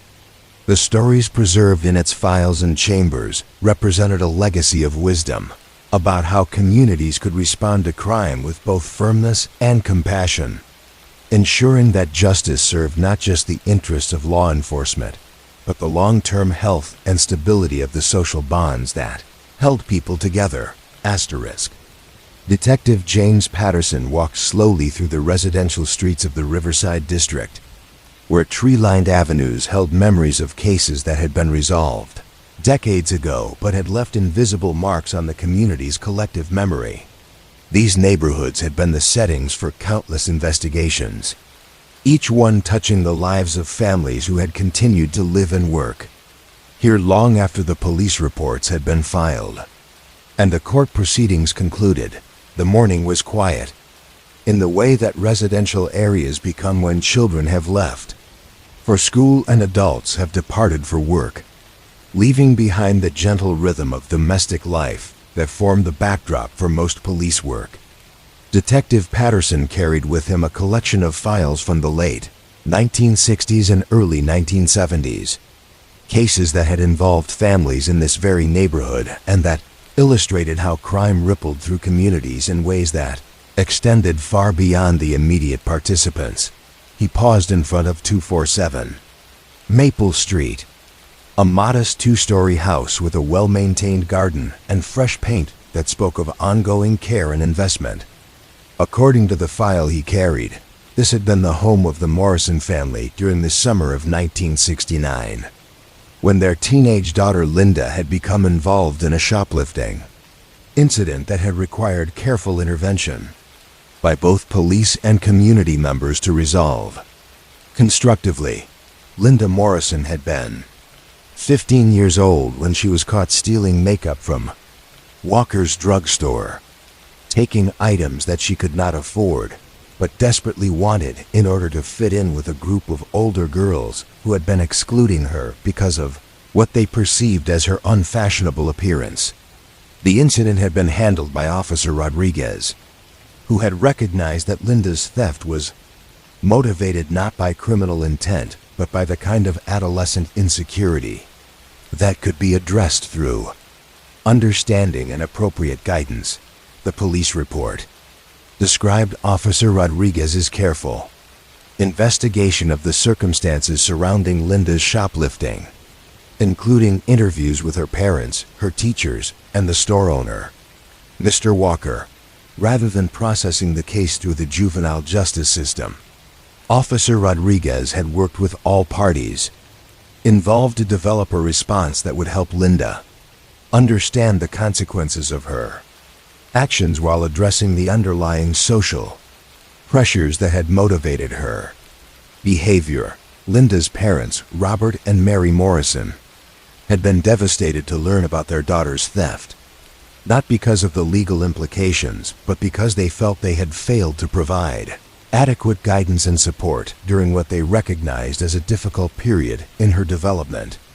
They had been struggling financially due to Robert's recent layoff from the steel plant, and their focus on managing the family's economic crisis had left them with less time and energy for addressing Linda's emotional needs. Mr. Walker had been understanding about the situation, recognizing that Linda was basically a good child who had made a poor decision under pressure rather than a habitual thief who posed an ongoing threat to his business.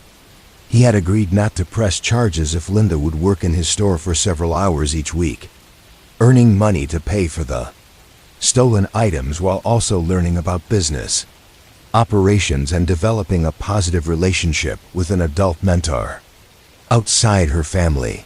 Officer Rodriguez had expanded this arrangement into what he called a community support program, connecting Linda with other adult mentors who could provide guidance about handling peer pressure and developing healthy strategies for building self-confidence.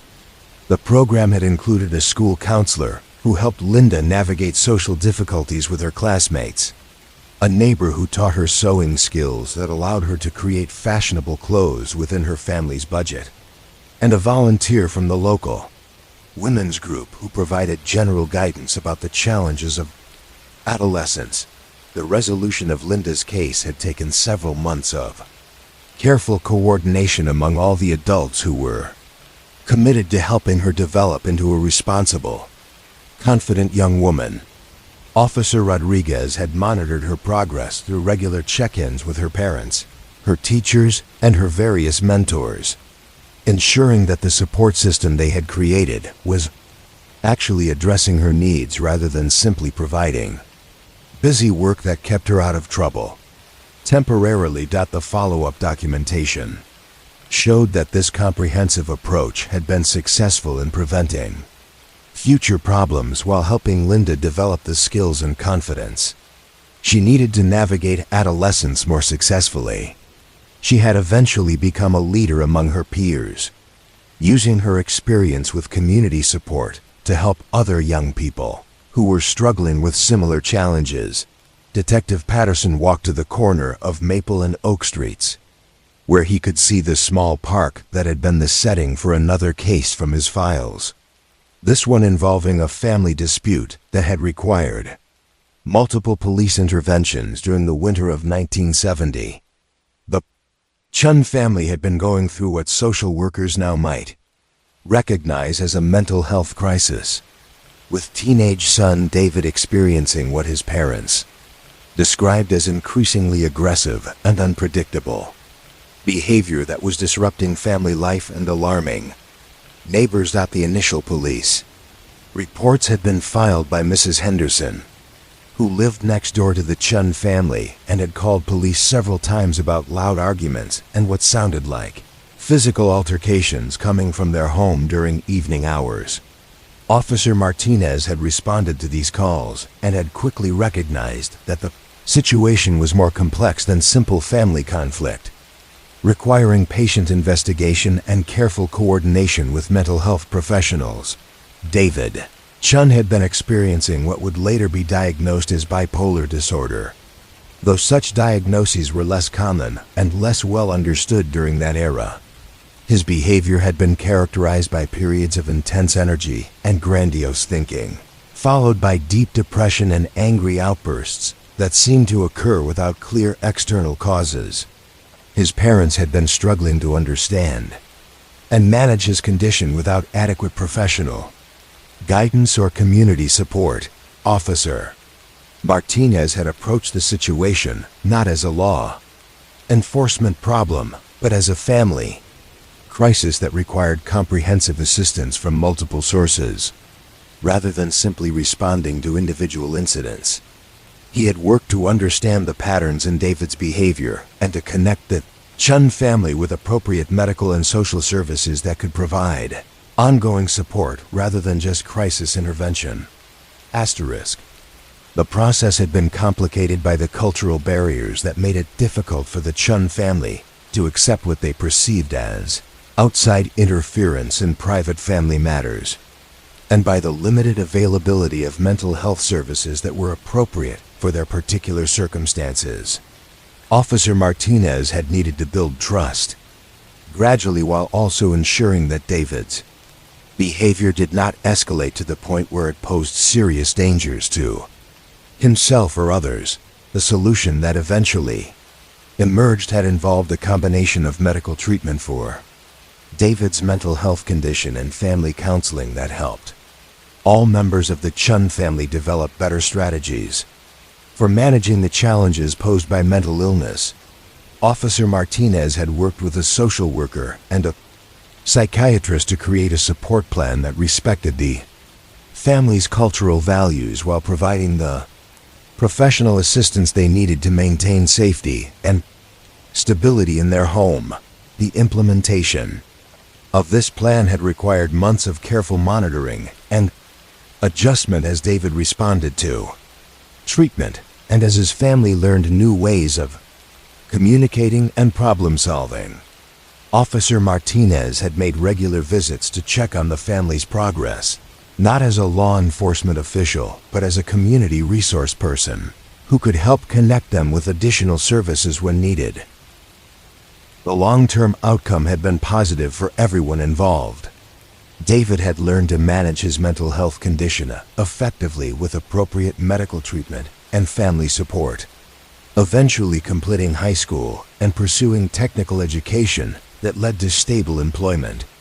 His parents had become advocates for mental health awareness within their cultural community, helping other families navigate similar challenges with less isolation and confusion. Patterson continued his walk through the neighborhood, noting how the physical environment had changed over the decades, while the fundamental character of family life had remained remarkably consistent.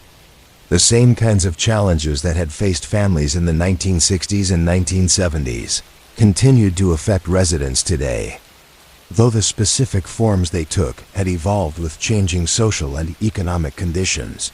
He stopped at 156 Oak Street, where the Williams family had lived during a period in 1971 when they had been dealing with what the police reports described as financial crime that had threatened to destroy their economic stability and social standing within the community. Mr. Williams had discovered that his business partner had been embezzling money from their small accounting firm, taking funds that belonged to clients and leaving Williams personally liable for the missing money, even though he had not participated in or benefited from the theft. Case had been investigated by Detective Johnson, who had approached the financial crime with the same methodical patience that characterized all his work. The embezzlement had been sophisticated enough to avoid detection for more than 2 years, during which substantial amounts of money had been diverted from client accounts for the personal use of Williams's partner, Harold Morrison. Detective Johnson's investigation had revealed that Morrison had been living far beyond his apparent means, purchasing expensive cars and taking lavish vacations, while his family believed that the accounting firm was generating substantial profits. He had created false financial records that concealed his theft from both his business partner and his clients, and had been planning to leave town permanently when his activities were finally discovered. The impact on the Williams family had been devastating, not just financially but socially and emotionally. Mr. Williams faced the prospect of personal bankruptcy as he attempted to make restitution to clients whose money had been stolen, and his reputation in the community had been damaged by association with Morrison's crimes, even though he had been a victim rather than a perpetrator. Mrs. Williams had been forced to take employment outside the home for the first time since their marriage, working at the local telephone company to help supplement the family income while they attempted to rebuild their financial stability. Their teenage children had been required to give up planned college educations and find work immediately after high school graduation to help support the family during this crisis period.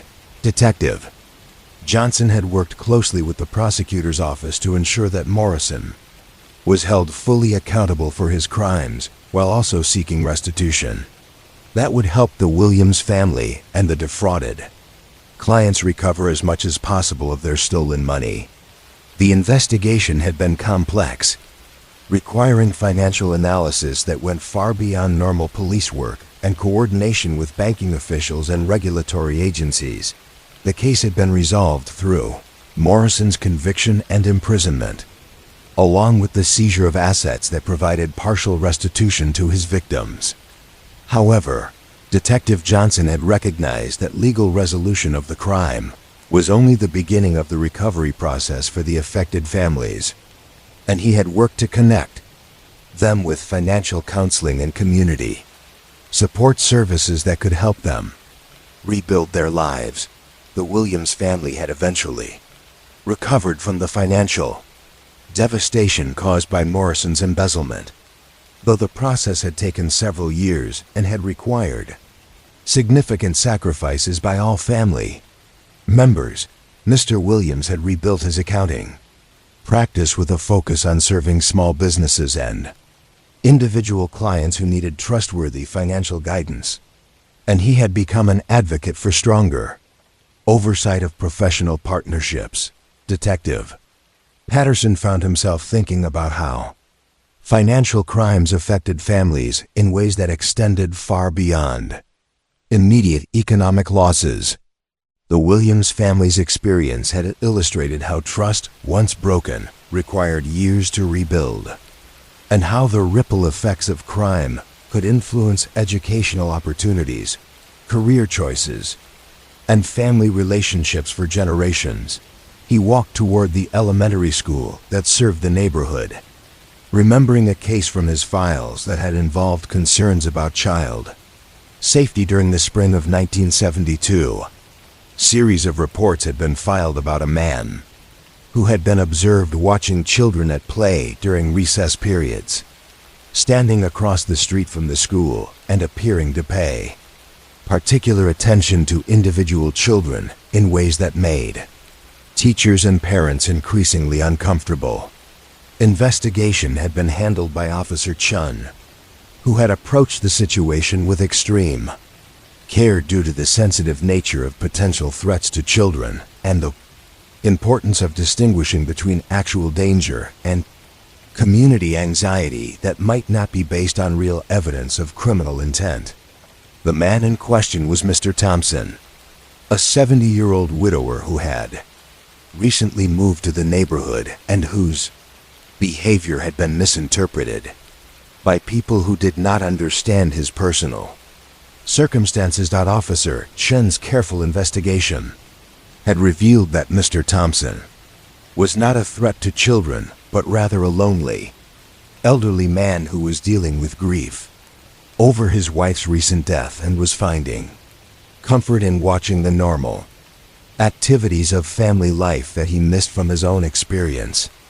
He had been standing near the school, not because he harbored any inappropriate intentions toward children, but because their laughter and play reminded him of happier times when his own children had been young. The resolution of this situation had required delicate community education that addressed legitimate concerns about child safety, while also protecting Mr. Thompson from unfair suspicion and social isolation.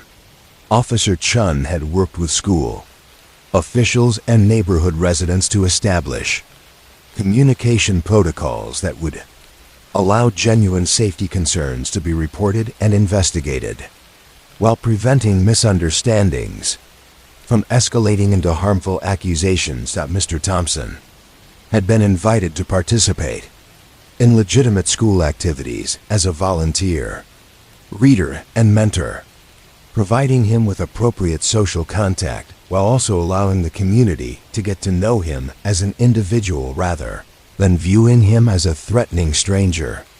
His involvement with the school had benefited both him and the children, who had gained access to his wisdom and experience while he had found meaningful ways to contribute to community life. The case had illustrated how police work often involved mediating between legitimate safety concerns and the kind of misunderstandings that could destroy innocent people's reputations and social connections. Officer Chun's patient, thorough investigation had prevented a potential injustice while also addressing the underlying issues that had created community anxiety about child safety. Detective Patterson continued his walk through the neighborhood, observing how the same houses that had been settings for these old investigations continued to shelter families who faced similar challenges in different forms. The fundamental human experiences of financial stress, mental health struggles, adolescent development problems, and community safety concerns remained constant even as their specific manifestations evolved with changing times. He paused at the small commercial district that served the neighborhood, where several of the businesses mentioned in his case files had once operated. Walker's drugstore had been replaced by a modern pharmacy, but the same corner that had been the scene of Linda Morrison's shoplifting incident continued to serve community needs and to employ local teenagers who were learning about work responsibilities and community engagement.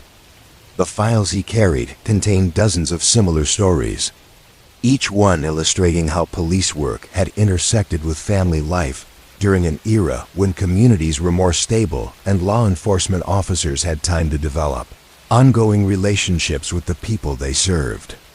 The cases documented approaches to crime and community problems that prioritized long-term solutions over immediate efficiency, and that recognized the importance of maintaining social bonds rather than simply enforcing legal standards.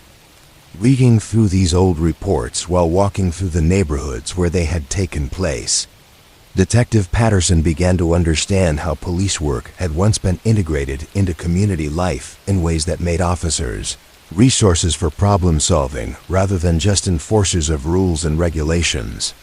The officers whose work was documented in these files had been trusted Community members who understood local families and their circumstances, and who could provide assistance that went beyond their formal law enforcement responsibilities.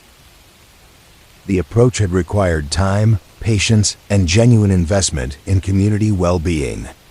But the results documented in these follow-up reports suggested that it had been highly effective in preventing crime while strengthening the social fabric that made neighborhood life stable and supportive. Families had been able to address problems before they escalated into serious criminal matters, and community members had learned to see police officers as allies rather than adversaries in maintaining local peace and safety. Detective Patterson walked back toward his car as afternoon. Shadows began to lengthen across the residential streets. The neighborhood around him continued its quiet rhythm of family life, with children beginning to return from school and adults preparing for the end of their workday. The houses that had once been settings for the investigations documented in his files now sheltered new families who faced similar challenges and who could benefit from the same kind of patient, comprehensive approach to community problem solving. The stories preserved in these old police files represented more than just documentation of individual cases. They were a record of how communities could respond to crime and social problems with wisdom and compassion, addressing underlying causes rather than just symptoms and strengthening relationships rather than simply enforcing compliance with legal standards. As he drove away from the Riverside district, Detective Patterson carried with him a deeper understanding of how police work could serve not just the interests of law enforcement, but the broader goal of maintaining healthy, stable communities where families could thrive despite the challenges that inevitably arose in any human society.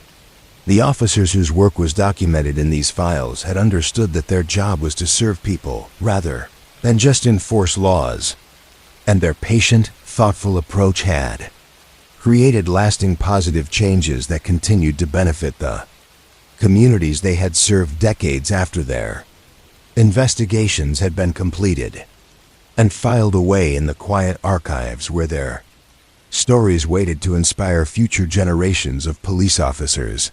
The police station settled into its quieter evening rhythm as the day shift departed, and the skeleton crew of night officers took their positions at desks that had been occupied continuously for decades. Sergeant Maria Santos adjusted the desk lamp that cast a warm circle of light over the stack of case files she would review during the long hours ahead, each one representing work that had been completed during previous shifts but required the kind of careful attention that was best accomplished during the peaceful hours when phones rang less frequently and urgent calls rarely interrupted the steady work of documentation and follow up. The station building itself seemed to breathe differently during night hours, its corridors echoing with softer footsteps and the occasional murmur of radio traffic that connected the officers on patrol with the dispatchers who maintained their vigilant watch over the city's sleeping neighborhoods. The fluorescent lights had been dimmed to reduce the harsh institutional glare, creating an atmosphere that was more conducive to the contemplative work that filled the quiet hours between midnight and dawn. Sergeant Santos had volunteered for the night shift early in her career and had remained on this schedule for more than 15 years, finding that the slower pace and reduced interruptions allowed her to give proper attention to the kind of detailed police work that required careful thought and thorough documentation. Many of the cases that crossed her desk during these quiet hours were investigations that had been initiated during busier periods but needed the kind of methodical follow-up that was difficult to accomplish when phones were ringing constantly and new incidents demanded immediate attention. First file she opened dealt with a domestic violence case that had been reported several weeks earlier, when neighbors had called police about loud arguments and sounds of physical struggle coming from an apartment in the Riverside district. Officer Martinez had responded to the initial call and had filed a report that documented both the immediate incident and the complex family dynamics that would require ongoing attention to prevent future violence. Case involved Robert and Linda Chun, a couple in their 30s who had been married for 8 years and had 2 young children. The domestic violence had been triggered by Robert's increasing alcohol consumption following his layoff from the steel plant, a job loss that had created financial stress and damaged his sense of self-worth in ways that were manifesting as angry outbursts directed at his wife and family. Officer Martinez's initial report had been thorough in documenting not just the evidence of physical violence, but the underlying circumstances that had contributed to the crisis. Robert Chun had been drinking heavily on the evening when neighbors called police, and Linda had been attempting to prevent him from driving to a bar when their argument had escalated to the point where he had pushed her hard enough to knock her down and had threatened further violence if she continued to interfere with his plans. Responding officers had found Linda with visible bruises on her arms and evidence that she had been crying, while Robert had been intoxicated and initially belligerent toward police until he began to understand the seriousness of the situation he had created. The children, ages 5 and 7, had been hiding in their bedroom during the altercation and had been visibly frightened when officers arrived to investigate the disturbance. Officer Martinez had arrested Robert Chun for domestic assault, but his report made clear that criminal prosecution alone would not address the underlying problems that had led to the violence. The family needed comprehensive assistance that would address Robert's drinking problem, provide safety planning for Linda and the children, and offer counseling services that could help them rebuild their relationship on a foundation of respect and nonviolence. Sergeant Santos reviewed the follow-up documentation that showed how the case had been handled over the subsequent weeks. Robert had been released on bail with conditions that prohibited him from drinking alcohol and required him to attend counseling sessions focused on anger management and domestic violence prevention. He had also been ordered to stay away from the family home until he could demonstrate that he was addressing his alcohol problems seriously and consistently. Linda Chun had been connected with social services that provided both practical assistance and emotional support during this crisis period. She had been given information about legal options for protection, financial assistance programs that could help the family manage during Robert's absence, and counseling services that could help her and the children process the trauma they had experienced. Documentation showed that the case had required careful coordination among multiple agencies and service providers, all working toward the goal of either reuniting the family safely or helping Linda establish independence if Robert proved unwilling or unable to address his destructive behavior. Officer Martinez had served as the primary point of contact throughout this process, monitoring Robert's compliance with court orders, while also ensuring that Linda and the children had access to appropriate support and protection. The case had been resolved successfully after several months of intensive intervention. Robert had completed an alcohol treatment program and had demonstrated consistent sobriety, while also participating in counseling that helped him develop healthier strategies for managing stress and frustration. Linda had used the separation period to strengthen her own support network and to develop clearer boundaries about acceptable behavior. Within their marriage, the family had been reunited under a carefully structured plan that included ongoing counseling, regular check-ins with social services, and clear consequences if Robert resumed drinking or showed any signs of returning to violent behavior. Follow-up reports indicated that the intervention had been successful in preventing further domestic violence while preserving a family structure that was important for the emotional and economic well-being of the children. Sergeant Santos was impressed by the patience and thoroughness that had characterized every aspect of this case.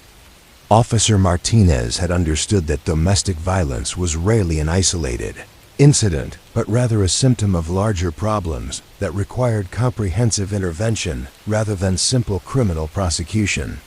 His willingness to maintain contact with the family over an extended period had made it possible to address underlying causes rather than just immediate symptoms. The next file dealt with a burglary investigation that had been completed several months earlier, but required ongoing monitoring to ensure that the innovative resolution that had been implemented was achieving its intended goals.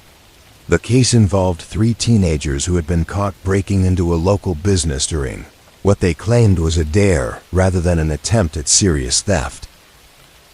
Detective Williams had investigated the break-in at Morrison's electronics store and had discovered that the 3 boys involved were not experienced criminals, but rather good students who had made an extremely poor decision under peer pressure from an older group of young men who had challenged them to prove their courage by taking unnecessary risks. The teenagers had caused minimal damage to the store and had taken nothing of value, but their actions had violated the law and had created security concerns for the business owner. Detective Williams had worked with the prosecutor's office and the juvenile court to develop consequences that would help the boys understand the seriousness of their actions while avoiding criminal records that might damage their educational and employment opportunities. The resolution had involved a combination of community service, restitution for any damages, and ongoing mentorship from adults who could provide guidance about making better choices when faced with peer pressure. Each boy had been paired with a mentor who shared his interests and could provide positive role models for decision-making and goal-setting.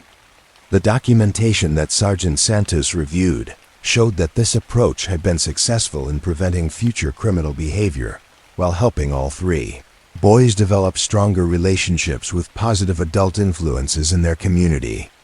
They had completed their community service requirements with enthusiasm and had maintained good academic performance while also becoming involved in school activities that provided constructive outlets for their energy and social needs.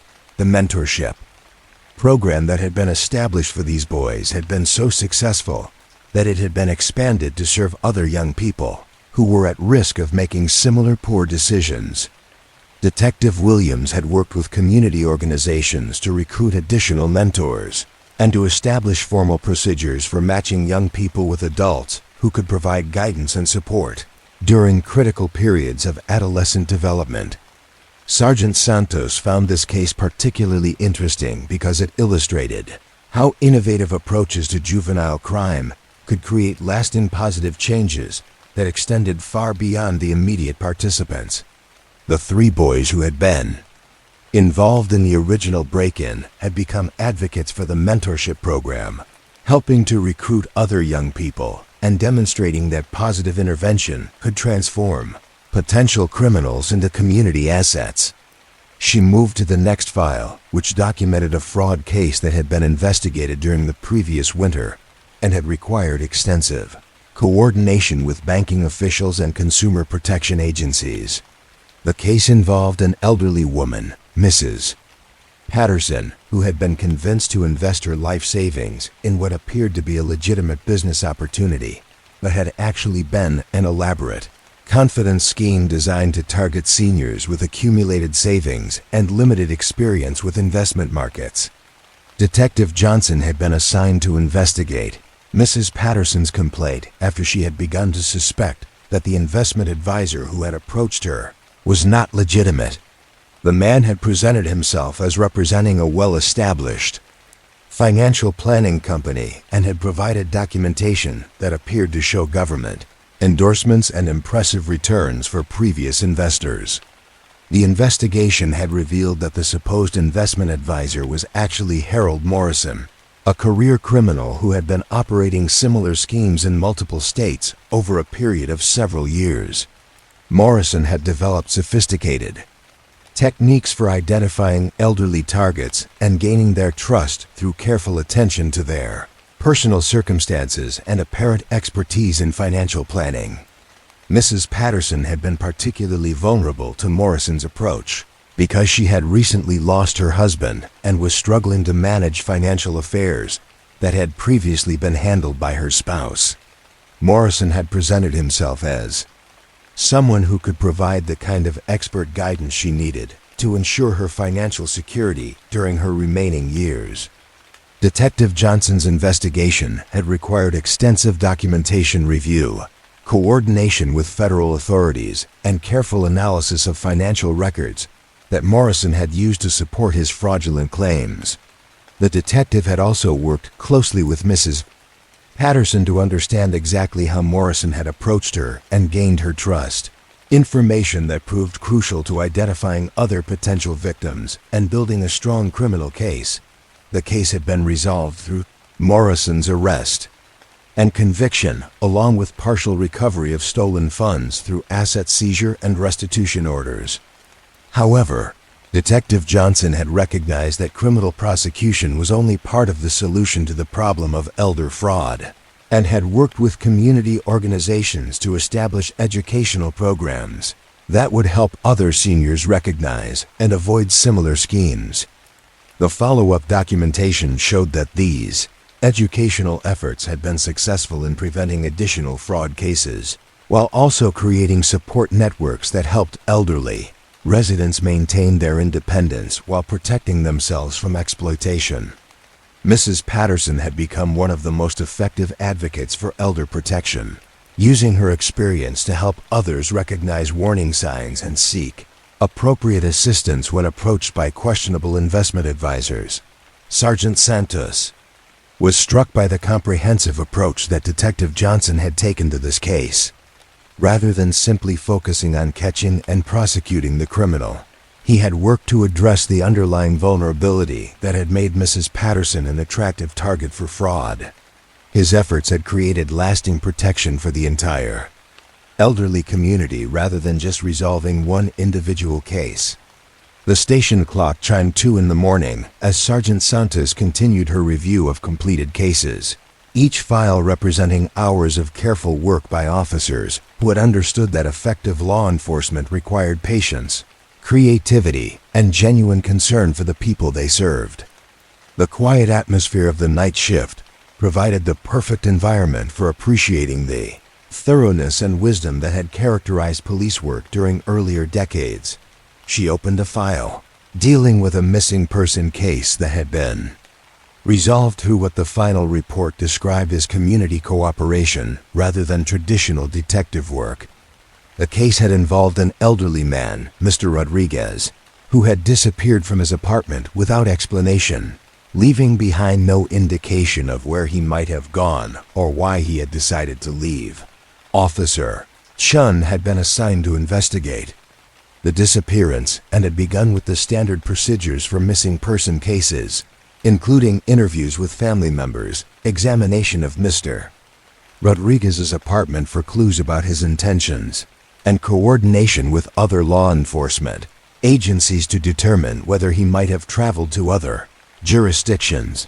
The investigation had been complicated by Mr. Rodriguez's limited social connections and his tendency toward privacy that made it difficult to establish patterns in his behavior or identify people who might have information about his plans. He had been living alone since his wife's death 2 years earlier and had gradually withdrawn from most social activities, leaving few sources of information about his daily routine or emotional state. Officer Chen had expanded the investigation to include systematic canvassing of the neighborhood where Mr. Rodriguez had lived, interviewing merchants he might have visited, bus drivers who worked routes he might have used, and hospital personnel who might have treated him if he had become ill or injured. This methodical approach had eventually led to information from a bus driver who remembered Mr. Rodriguez boarding a bus to the cemetery district on the day before his disappearance was reported. Further, investigation at the cemetery had revealed that Mr. Rodriguez had been visiting his wife's grave regularly but had recently begun spending entire days there, apparently finding comfort in the peaceful environment and the sense of connection with his deceased spouse. Cemetery employees had noticed his increasing presence, but had assumed he was simply grieving in his own way rather than experiencing a crisis that might require intervention. The breakthrough in the case had come when cemetery staff mentioned that Mr.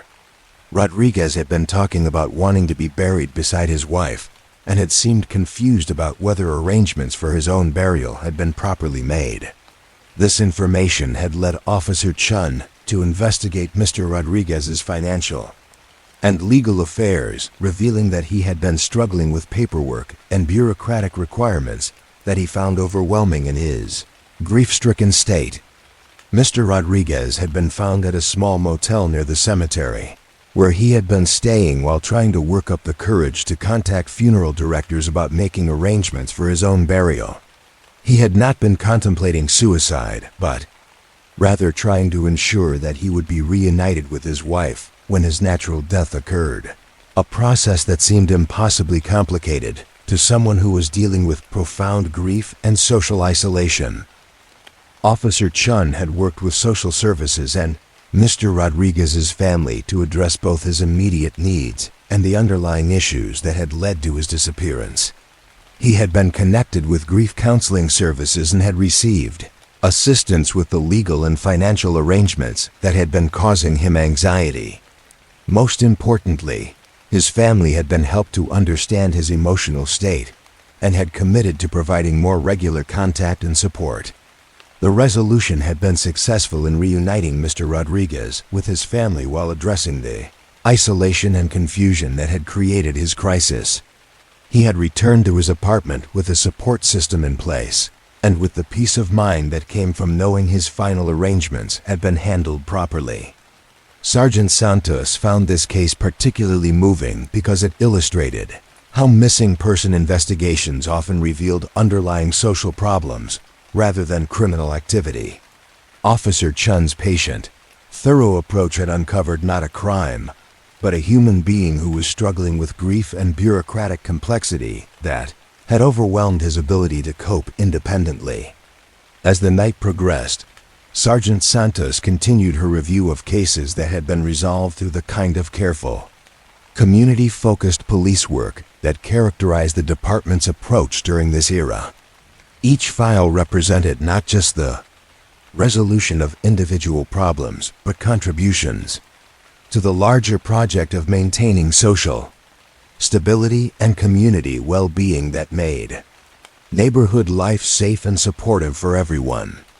The quiet hours of the night shift provided the perfect opportunity for appreciating the wisdom and patience that had gone into these investigations.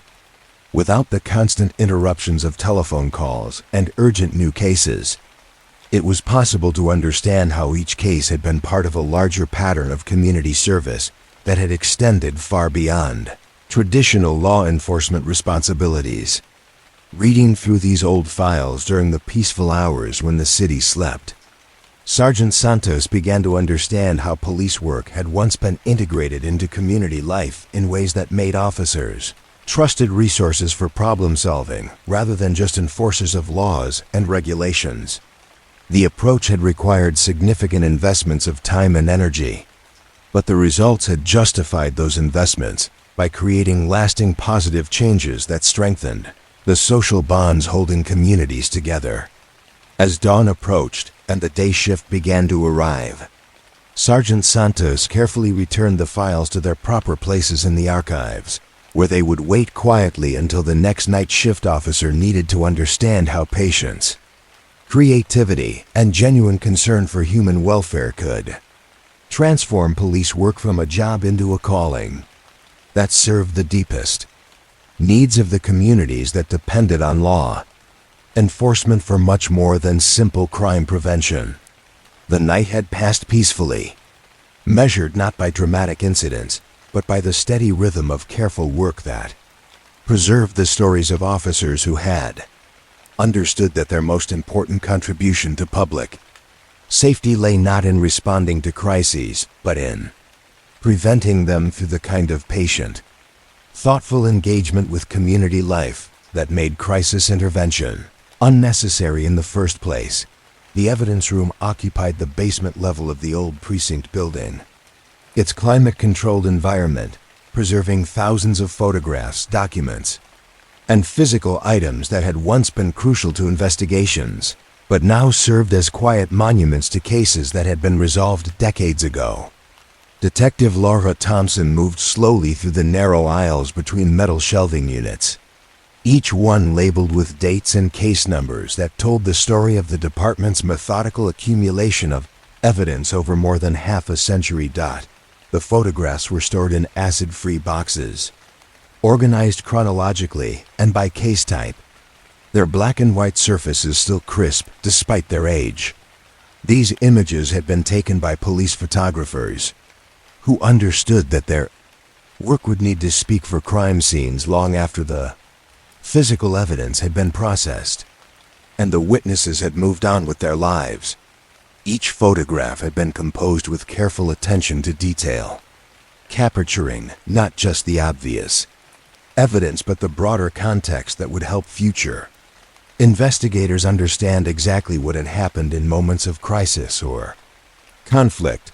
Detective Thompson selected a box labeled Property Crimes 1965 to 1967 and carried it to the small reading area that had been established in one corner of the evidence room. Under the gentle illumination of archival quality lighting, she began to examine photographs that documented burglaries, thefts, and vandalism cases from an era when crime scenes were preserved through patient photographic documentation rather than digital recording. First series of photographs dealt with a break-in at Henderson's grocery store that had occurred on a winter night in 1965. The images showed the rear entrance where intruders had forced entry, the interior aisles where merchandise had been disturbed, and the cash register area where money had been taken along with cigarettes and other easily portable items. What struck Detective Thompson about these photographs was their methodical completeness. The way the police photographer had documented not just the obvious evidence but the entire environment in which the crime had taken place. The photographer had captured the condition of snow around the building's exterior, showing footprints that had been preserved by freezing temperatures and that had provided crucial evidence about the number of intruders and their approximate sizes. Interior shots showed the careful way merchandise had been selected, with expensive items left undisturbed while basic necessities like food and tobacco had been taken, suggesting that the burglary had been motivated by immediate need rather than profit-seeking. The case file that accompanied these photographs documented the investigation that had followed, led by Detective Morrison, who had used the photographic evidence to develop a profile of the likely suspects. The selection of items taken and the careful way the break-in had been accomplished suggested local knowledge and immediate need rather than professional criminal activity. Detective Morrison's investigation had eventually led to the arrest of two teenage brothers whose family had been struggling financially after their father's injury in an industrial accident. The boys had taken food and other necessities that their family needed but could not afford, and had targeted Henderson's store because they knew its layout and security arrangements from their previous employment there during busy periods. The resolution of the case had involved extensive consultation with the store owner, the boys' family, and social service agencies to develop consequences that addressed both the crime and the underlying circumstances that had motivated it. Rather than simply processing the teenagers through the juvenile justice system, Detective Morrison had worked to create a response that would help the family address their economic crisis while ensuring that the boys understood the seriousness of their actions. The photographs had played a crucial role in this process, providing clear documentation of exactly what had happened while also supporting Detective Morrison's argument that the crime had been motivated by desperation rather than malicious intent. The careful photographic record had made it possible to distinguish this case from more serious criminal activity and to develop appropriate consequences that served both justice and community welfare. Detective Thompson moved to another box, this one containing photographs from a vandalism investigation that had taken place during the summer of 1966. The images showed extensive graffiti that had appeared overnight on the exterior walls of the public library, covering several surfaces with elaborate designs that combined artistic skill with political messaging about civil rights and social justice issues that were prominent during that period. The photographs documented not just the extent of the vandalism but the sophisticated planning and execution that had gone into creating what was clearly intended as artistic expression rather than random property damage. The designs incorporated architectural features of the building and showed evidence of careful preparation and considerable artistic talent. The investigation had been handled by Officer Rodriguez, who had approached the case with sensitivity to both the property damage and the political content of the artistic expression. Rather than treating the graffiti as simple vandalism, he had worked to understand the motivations behind the artwork and to find ways to channel the obvious talent and passion into legal forms of expression. The photographs had been crucial to this approach, providing clear documentation of the artistic merit of the work while also preserving evidence of the property damage for legal proceedings. Officer Rodriguez had shared these images with art teachers and community leaders who had been impressed by the skill and creativity displayed in the unauthorized artwork. The case had been resolved through an innovative agreement that required the artist to clean the library walls while also working with city officials to create a legal mural in a designated public space. The photographs had been used not just as evidence of vandalism, but as documentation of artistic talent that deserved constructive channeling rather than simple punishment. Detective Thompson found herself fascinated by how these old photographs captured moments that had seemed urgent and important at the time, but had since receded into history. Each image preserved not just evidence of criminal activity, but glimpses into the social and cultural context of different eras, showing how crime had intersected with larger historical trends and community concerns. She opened another box containing photographs from domestic violence cases that had been investigated during the late 1960s.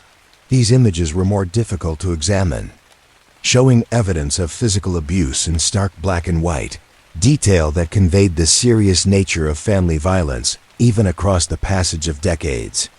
The photographs had been taken with careful attention to documentation requirements while also preserving the dignity of victims who had found the courage to report abuse and seek help.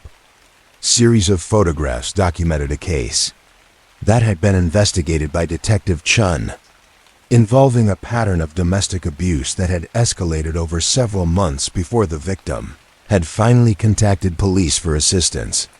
The images showed evidence of physical violence while also capturing the environment in which the abuse had occurred, providing context that helped explain both the severity of the situation and the barriers that had prevented earlier intervention.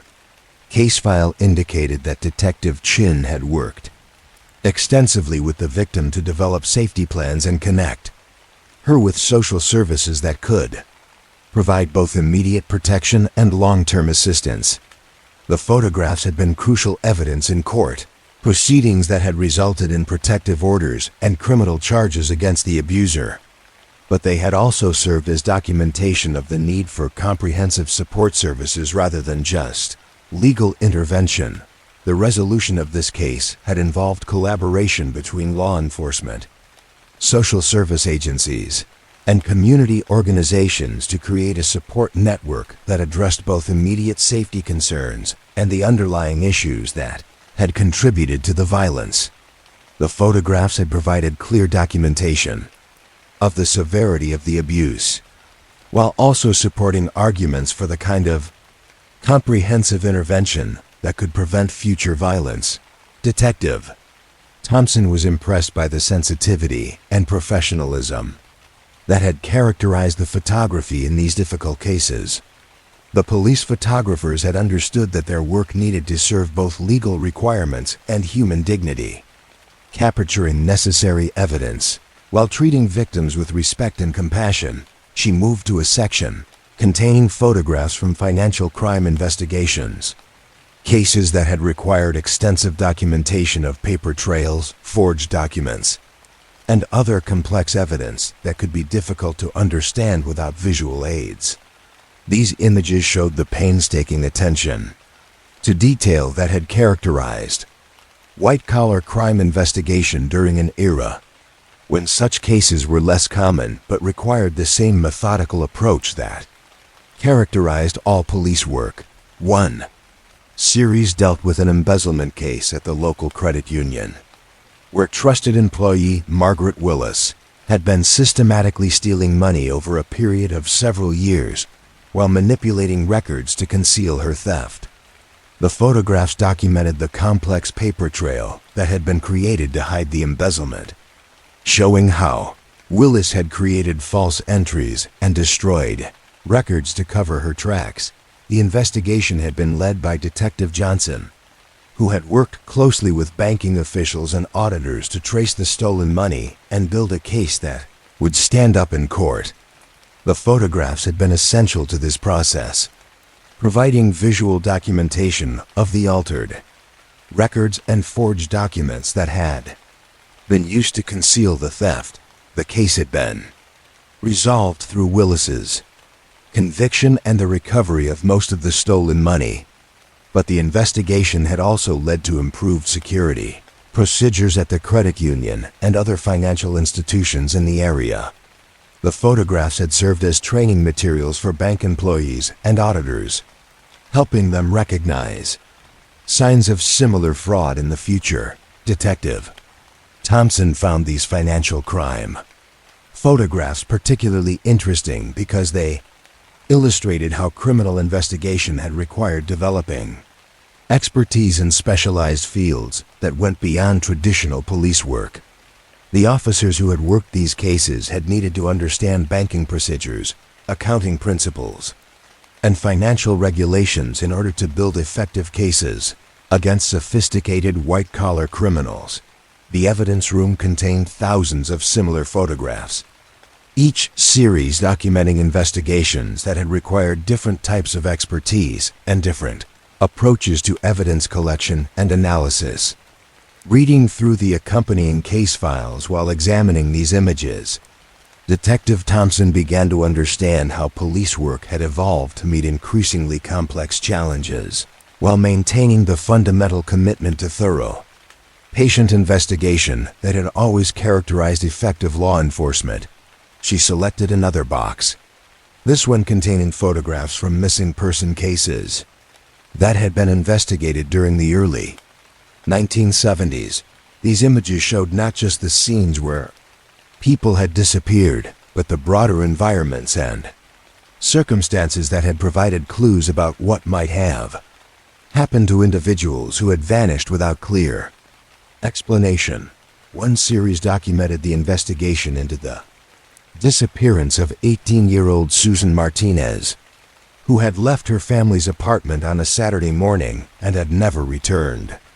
The photograph showed her bedroom, carefully arranged but missing certain personal items that suggested she might have left voluntarily. Images of her usual haunts around the neighborhood provided context for understanding her daily routine and the places where she might have encountered trouble. Investigation had been handled by Detective Williams, who had approached the case with the systematic thoroughness that characterized all missing person investigations during this period.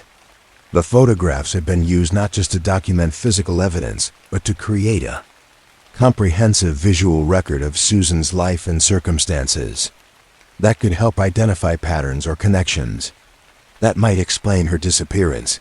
The case had been resolved several weeks later when Susan had contacted her family from a distant city. explaining that she had left home to escape an abusive relationship and to start a new life where she felt safer. The photographs had provided crucial background information that helped investigators understand her motivations and had supported her family's eventual decision to maintain contact while respecting her choice to live independently. Detective Williams had used this case to develop improved protocols for missing person investigations, particularly those involving young adults who might have legitimate reasons for leaving home without notification. The photographs and case files had become training materials that helped other officers recognize the difference between voluntary departure and cases that might involve foul play or other serious dangers. As Detective Thompson continued her examination of these archived photographs, she began to appreciate how visual documentation had served not just immediate investigative needs, but longer-term goals of understanding crime patterns and developing more effective prevention strategies. The photographers who had created these images had understood that their work would need to speak for investigations long after the original officers had retired and the immediate participants had moved on with their lives. The careful composition and systematic coverage shown in these photographs reflected a commitment to preserving complete records that could be useful for future investigations, legal proceedings, and training purposes. Each image had been created with an understanding that criminal investigation required not just solving immediate cases but building knowledge that could help prevent future crimes and improve police practices over time. The evidence room itself had become a kind of visual library, preserving not just individual case records, but a comprehensive photographic history of how crime and law enforcement had evolved over several decades.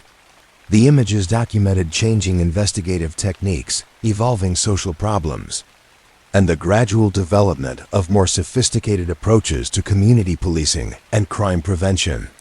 Detective Thompson spent several more hours examining photographs from different time periods and case types, each box revealing new aspects of how police work had developed and adapted to meet changing challenges.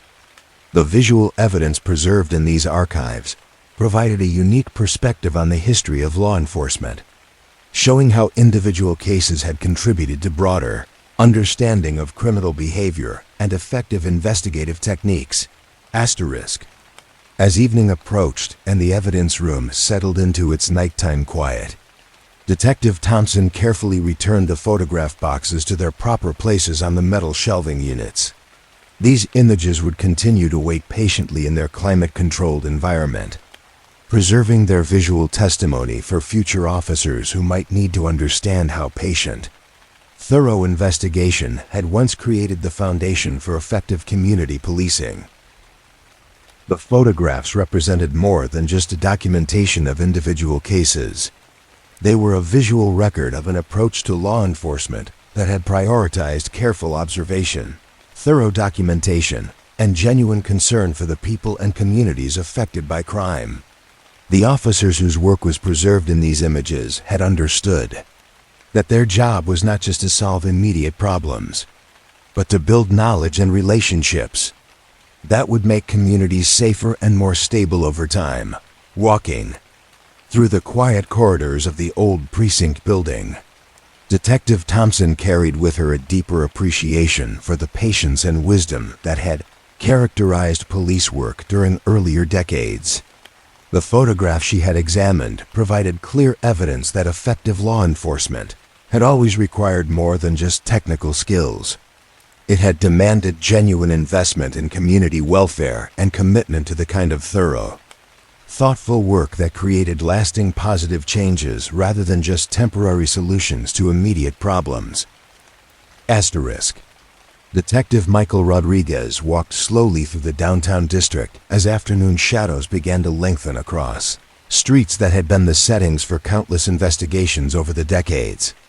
The buildings around him stood as silent witnesses to crimes that had once captured the attention of police and community members, but had since been absorbed into the larger story of urban life. Their details preserved in archived files while the physical spaces had moved on to serve new purposes and shelter new occupants. He carried with him a collection of old case files that referenced specific locations throughout the city. Investigations that had taken place at addresses that were now occupied by different businesses, different families, different purposes entirely. These files represented an opportunity to understand how the geography of crime and investigation had evolved over time, and how the patient work of police officers had contributed to the gradual transformation of neighborhoods and commercial districts. His first stop was the corner of Main and 3rd Streets, where Morrison's hardware store had operated for more than 30 years before closing in the late 1980s. The building now housed a small cafe that served the downtown office workers, but Detective Rodriguez could still see traces of its previous incarnation in the large windows that had once displayed tools and equipment, and in the sturdy construction that had made it an attractive target for burglars during the 1970s. The file he carried described a break-in that had occurred here in 1974, when 3 teenagers had forced entry through the rear door and had attempted to steal tools that they planned to sell for quick money. The investigation had been handled by Officer Thompson, who had approached the case with the kind of methodical patience that had characterized police work during that era. The teenagers had been caught not through dramatic police work, but through careful community investigation that had revealed their involvement within days of the break-in. Officer Thompson had canvassed the neighborhood systematically, interviewing residents and business owners who might have observed suspicious activity around the time of the crime. The breakthrough had come from Mrs. Henderson, who lived in an apartment above the bakery across the street, and who had noticed 3 young men she didn't recognize walking through the alley behind Morrison's store during the early morning hours when the area was normally deserted.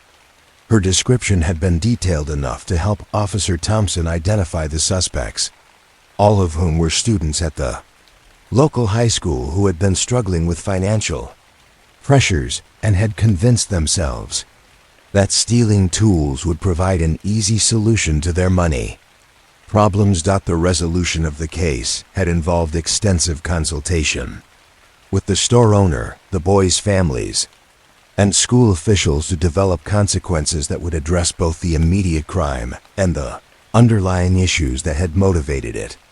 Rather than simply processing the teenagers through the juvenile justice system, Officer Thompson had worked to create opportunities for them to make restitution while learning about the impact of their actions on the business owner and the broader community.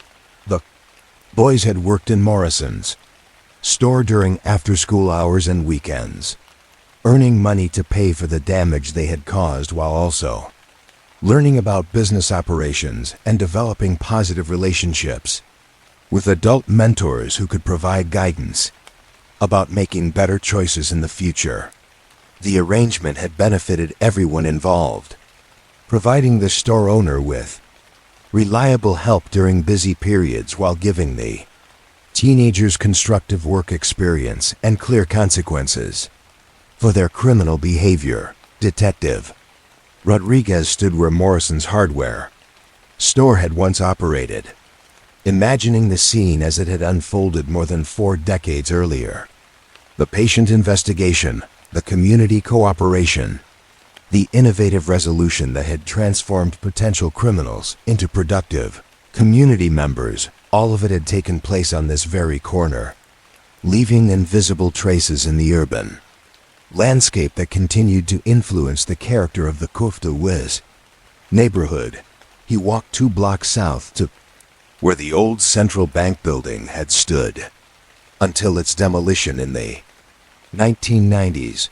The site was now occupied by a modern office complex, but the case file he carried documented a sophisticated fraud investigation that had taken place there in 1976. When bank employees had discovered irregularities in customer accounts that suggested someone with inside access was manipulating records for personal gain, the investigation had been led by Detective Johnson, who had worked closely with banking officials and federal auditors to unravel what proved to be an elaborate embezzlement scheme perpetrated by a trusted employee who had been stealing small amounts from multiple accounts over a period of several years. The case had required extensive analysis of financial records and careful coordination with multiple agencies to build evidence that would support criminal prosecution. The embezzler had been Margaret Willis, a long-term employee who had been facing financial pressure due to her husband's medical expenses and had convinced herself that taking small amounts from wealthy customers' accounts would never be noticed or cause harm. Her theft had been sophisticated, involving the creation of false records and the manipulation of computer systems that were relatively new to banking operations. During that period, Detective Johnson's investigation had revealed not just the extent of Willis's theft but vulnerabilities in the bank's security procedures that made similar crimes possible. His work had led to improved safeguards and monitoring systems that protected customer accounts while also making it more difficult for employees to abuse their access to sensitive financial information. The resolution of the case had involved Willis's conviction and imprisonment, along with restitution to the affected customers and changes in banking procedures that prevented similar fraud in the future. Detective Johnson had also worked with banking industry associations to share information about the investigative techniques that had been successful in this case, contributing to improved security practices throughout the financial sector.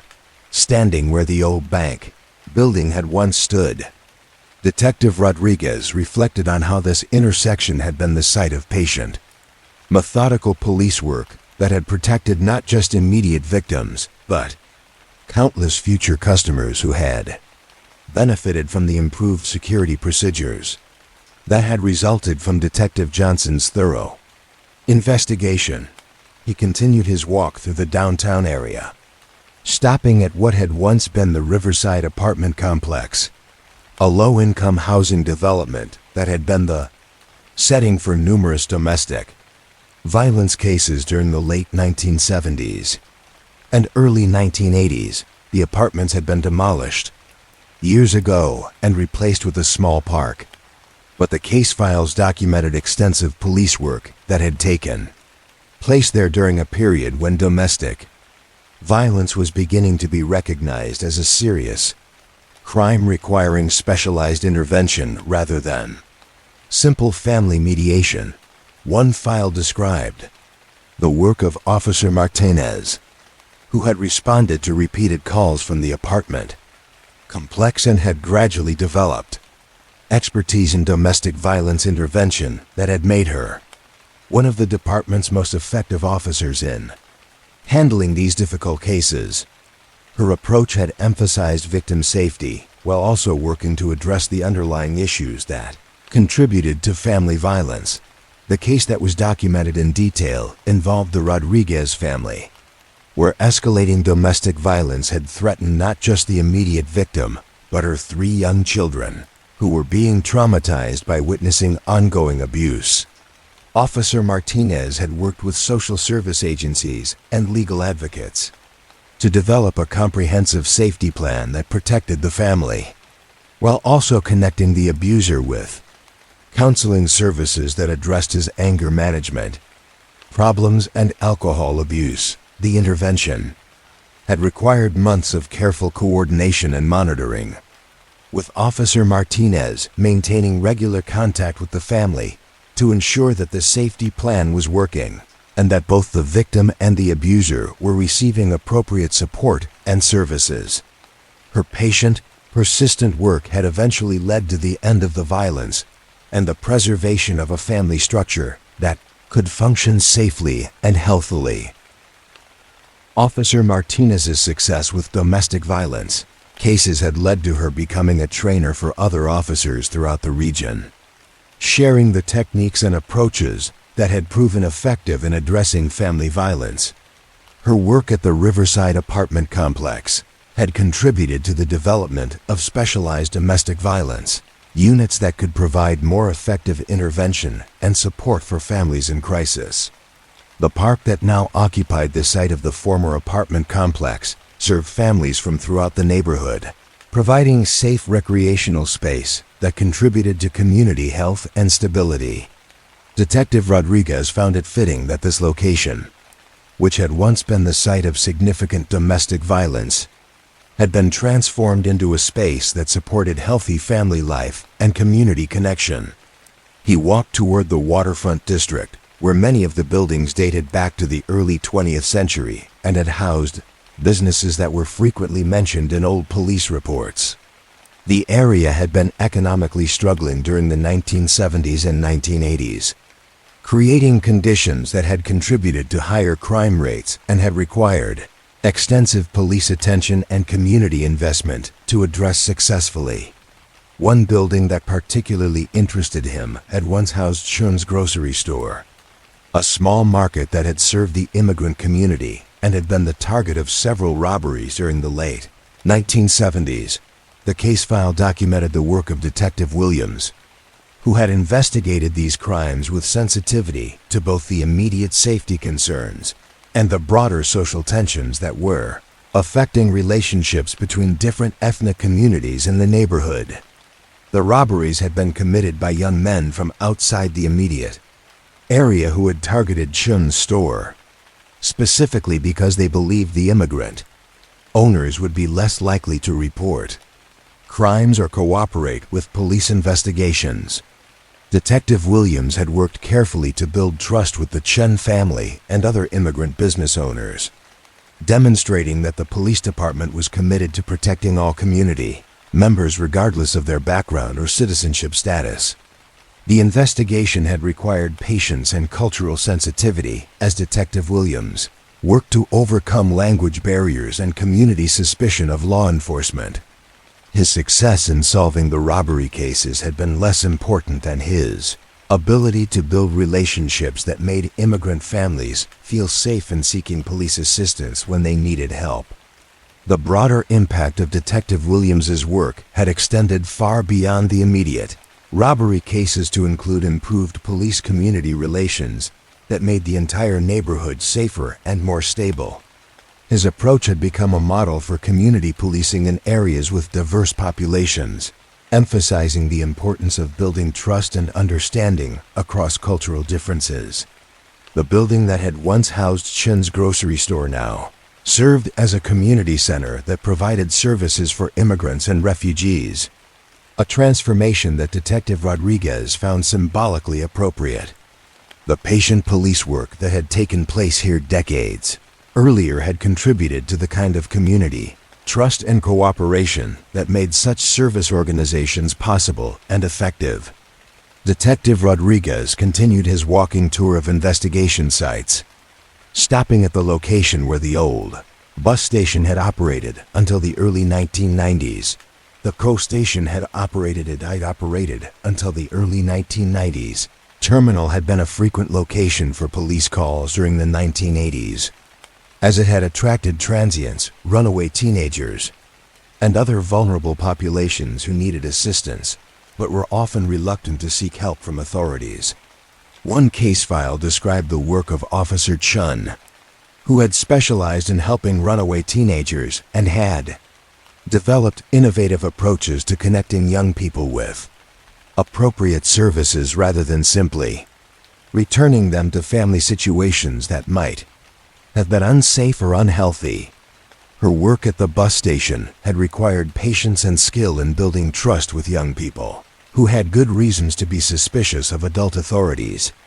The case involved 16-year-old Maria Santos, who had been living at the bus station for several weeks after running away from an abusive home situation.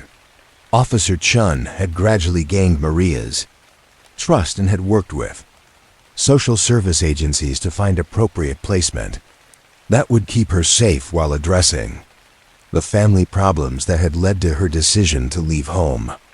The intervention had been successful in protecting Maria while also providing support for her family that had addressed the underlying issues contributing to the abuse.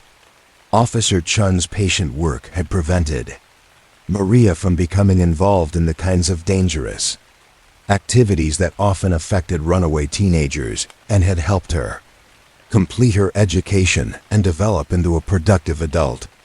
Officer Chun's expertise in working with runaway youth had led to the development of specialized programs that provided better services for young people in crisis. Her work at the bus station had contributed to improved coordination between law enforcement and social service agencies, creating more effective responses to the complex needs of vulnerable teenagers. The site where the bus station had operated was now occupied by a small shopping center that served the local community. But Detective Rodriguez could still imagine the difficult work that had taken place there as Officer Chun had sought to help young people who had few resources and limited options for seeking assistance safely. As the afternoon sun began to set over the city, Detective Rodriguez made his way back toward the police station, reflecting on how the urban landscape held the accumulated memory of countless investigations that had contributed to the gradual improvement of community life and public safety.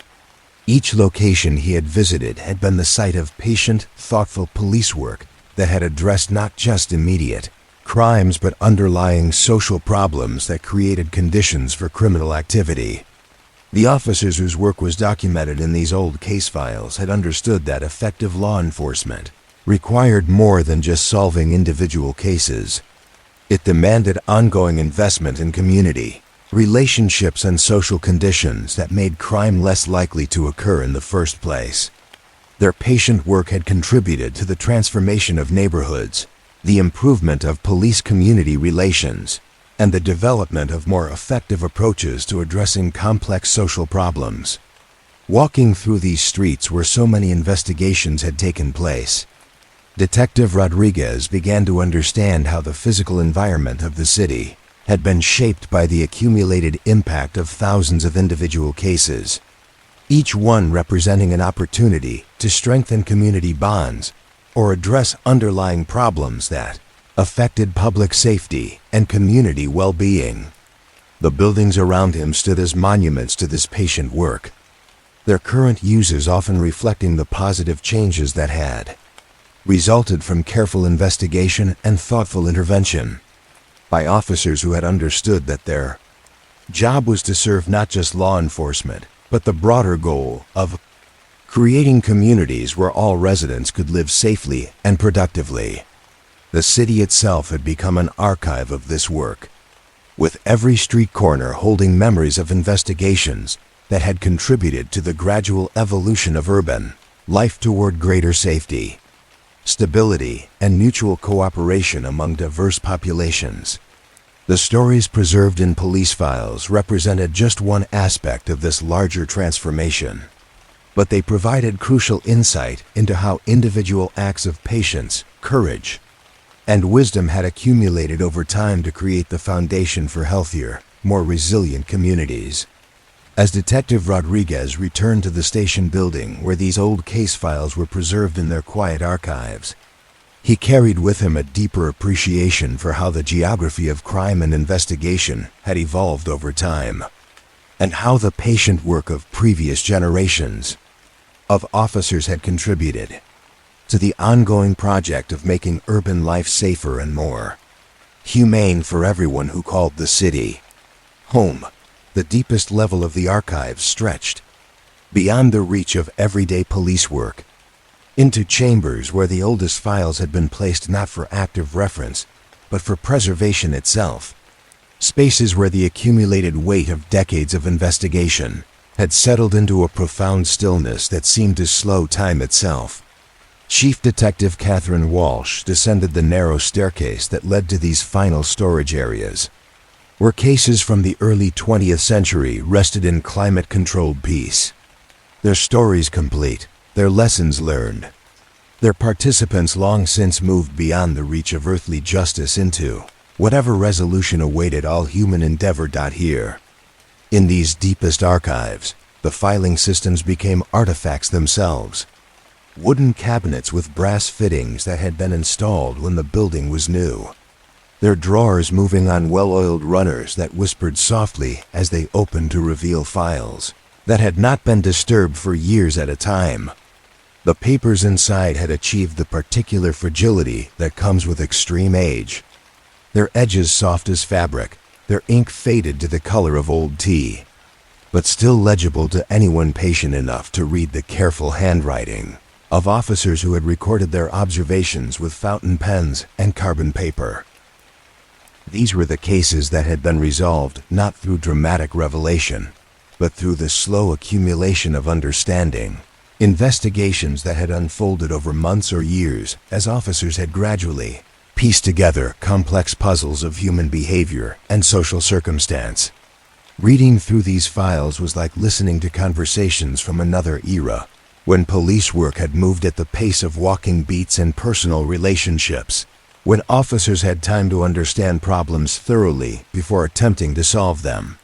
Detective Walsh selected a cabinet that bore the dates 1920 to 1925 and carefully pulled open a drawer that contained files, organized with the meticulous care of an earlier generation of record keepers. The first file dealt with what the cover sheet described as a missing person investigation, resolved, involving a case that had begun when Mrs. Fribe and Mrs. Fia. Elizabeth Harrison had failed to return home from her usual Tuesday shopping trip and had been found 3 days later, in circumstances that had required extensive investigation to understand fully.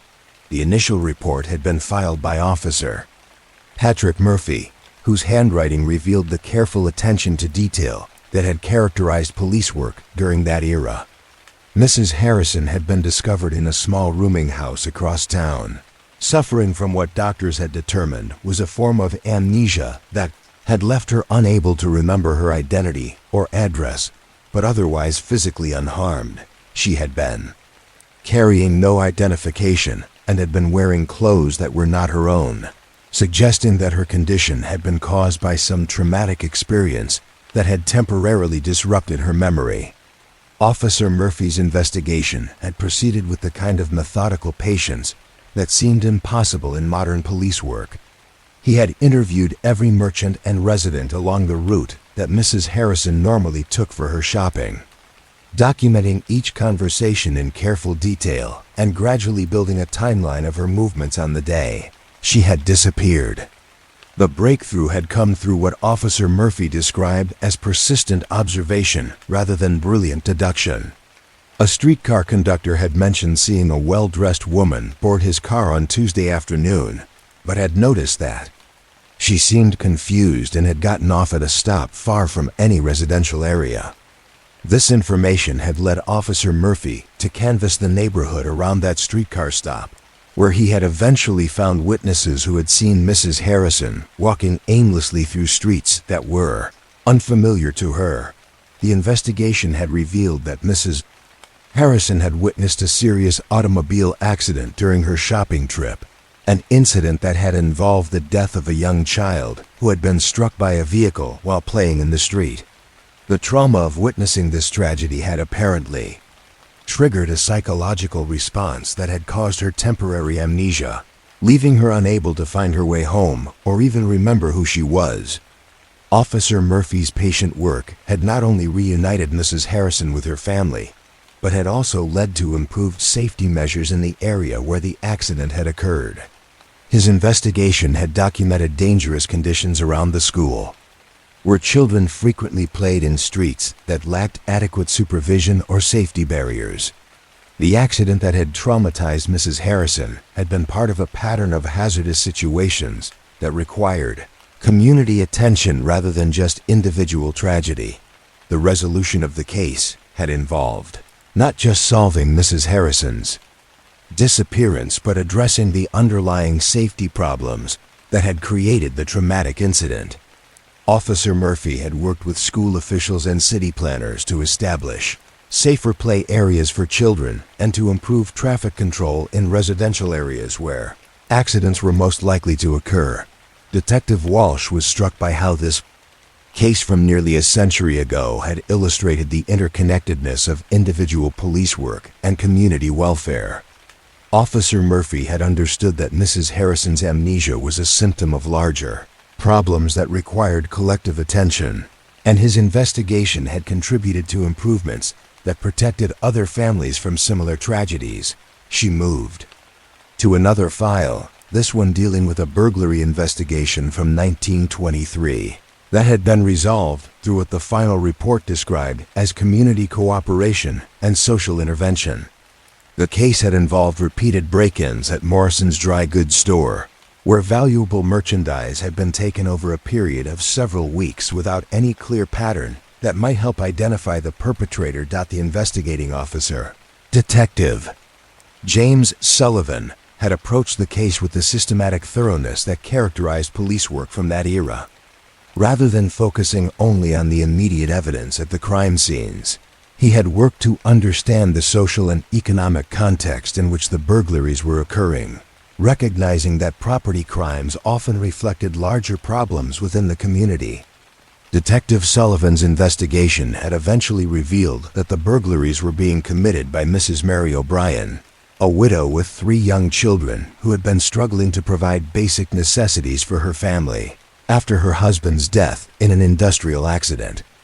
She had been taking items that she could sell or trade for food and clothing, not from greed, but from desperation that had overcome her natural honesty and respect for other people's property. The resolution of the case had required extensive consultation with community leaders, church officials, and charitable organizations to develop a response that addressed both the crime and the circumstances that had motivated it. Rather than simply prosecuting Mrs. O'Brien and potentially leaving her children without care, Detective Sullivan had worked to create a support system that could help the family meet their basic needs through legitimate means. Mrs. O'Brien had been required to make restitution for the stolen merchandise while also receiving assistance with employment, child care, and other services that addressed her family's underlying crisis. The case had led to improved coordination among charitable organizations and had created a model for addressing poverty-related crime through social intervention rather than just punishment. The follow-up documentation showed that this approach had been successful in preventing future criminal activity while helping Mrs. O'Brien rebuild her life and provide properly for her children. Detective Sullivan's patient work had transformed a series of property crimes into an opportunity for community building and mutual support that had benefited everyone involved. Detective Walsh found herself deeply moved by the wisdom and compassion that had characterized police work during this earlier era. The officers whose work was preserved in these ancient files had operated within a very different understanding of law enforcement, one that emphasized community relationships and social responsibility rather than just technical law enforcement skills. She opened another file, this one containing reports from a fraud investigation that had taken place in 1924, when confidence schemes were becoming more sophisticated and required equally sophisticated investigative responses. The case involved Mr. Henry Patterson, an elderly gentleman who had been convinced to invest his life savings in a fraudulent mining operation that promised extraordinary returns but actually existed only on paper. Detective William Chun had investigated this case with the kind of methodical attention to detail that revealed not just the immediate fraud, but the broader pattern of criminal activity that was affecting elderly residents throughout the region. His investigation had required coordination with officials in multiple states and had contributed to the development of improved law enforcement techniques for addressing interstate fraud. The confidence man responsible for the scheme had been Charles Morrison, who had been operating similar frauds across the Midwest for several years, while maintaining a respectable appearance and convincing personal manner that made it easy for him to gain the trust of potential victims. Detective Chun's investigation had revealed not just Morrison's criminal activities, but the sophisticated psychological techniques He used to manipulate elderly victims who were often isolated and vulnerable to exploitation.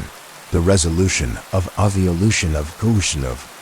The case had involved Morrison's arrest and conviction, along with partial recovery of stolen funds for his victims. However, Detective Chun had recognized that criminal prosecution was only part of the solution to the problem of elder fraud, and he had worked with community organizations to establish educational programs that would help elderly residents recognize and avoid similar schemes in the future. Detective Chun's work on this case had contributed to the development of specialized techniques for investigating financial fraud and had created educational materials that were used throughout the region to protect elderly citizens from exploitation. His patient, thorough investigation had prevented additional crimes, while also building community awareness about the need to protect vulnerable populations from sophisticated criminals. The file contained letters from grateful family members who had appreciated Detective Chun's sensitive handling of their relatives' victimization, along with documentation of improved security procedures at banks and other financial institutions that had resulted from his investigation. The case had created lasting positive changes that extended far beyond the immediate participants to benefit the entire community. Detective Walsh continued her examination of these oldest files, each one revealing aspects of police work that seemed both foreign and familiar when viewed from the perspective of modern law enforcement. The pace had been slower, the community connections deeper, the understanding of crime more integrated into broader social concerns. But the fundamental commitment to protecting people and maintaining community safety had remained constant across the decades. She opened a file dealing with a domestic violence case from 1925. A time when such matters were often considered private family affairs that did not require police intervention. The case had involved the Patterson family, where escalating violence had finally reached the point where neighbors had felt compelled to contact authorities despite the social conventions that usually kept such matters within family boundaries. Officer Margaret Rodriguez had handled the case with sensitivity to both the legal issues and the social complexities that surrounded domestic violence during that era. Her approach had required building trust with the victim while also working within social structures that provided limited options for women who were experiencing abuse in their homes. The resolution had involved careful coordination with church officials, extended family members, and community leaders to create a support system that could protect the victim while also addressing the underlying problems that had contributed to the violence. Officer Rodriguez had worked to ensure that the solution respected social conventions while still providing effective protection for the woman and her children. The case had contributed to gradually changing attitudes about domestic violence and the role that law enforcement should play in protecting victims of family abuse. Officer Rodriguez's patient, skillful handling of this difficult situation had created precedents that made it easier for future officers to intervene effectively in similar cases. As Detective Walsh continued reading through these ancient files, she began to understand how each individual case had contributed to the gradual evolution of police practices and community understanding about crime and social responsibility. The officers whose work was preserved in these archives had been pioneers in developing approaches that balanced law enforcement with social work, punishment with rehabilitation, individual justice with community welfare.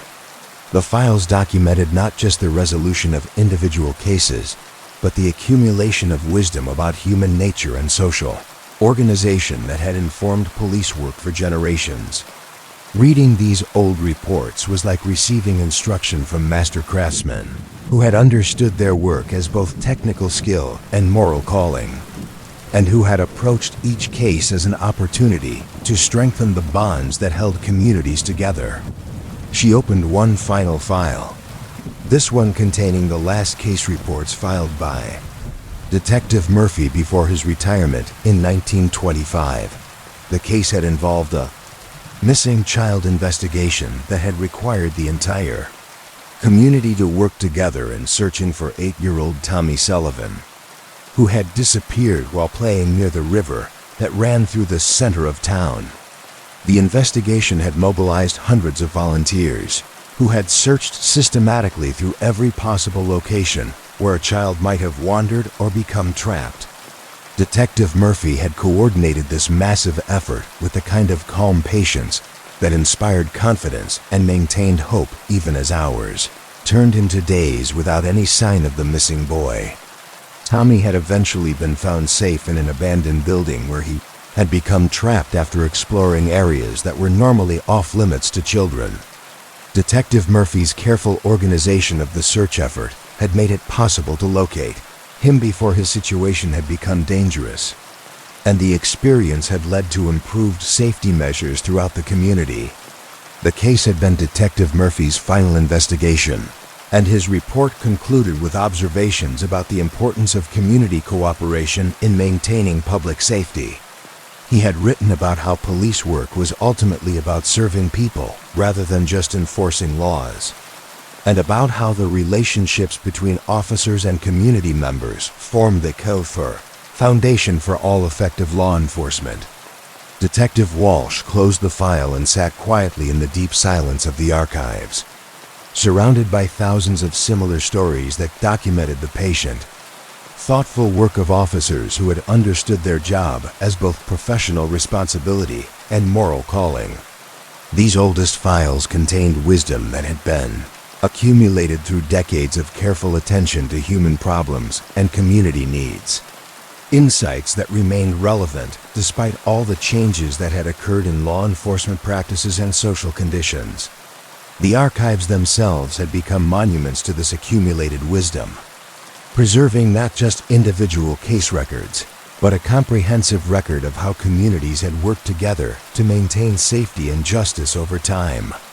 The files documented approaches to crime and social problems that had prioritized understanding over efficiency, relationships over procedures, and long-term solutions over immediate fixes.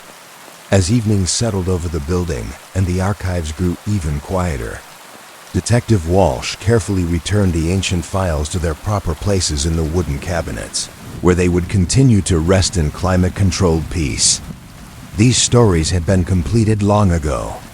Their participants had found whatever resolution awaited all human endeavor, but their lessons remained available to anyone patient enough to seek wisdom in the accumulated experience of those who had served before.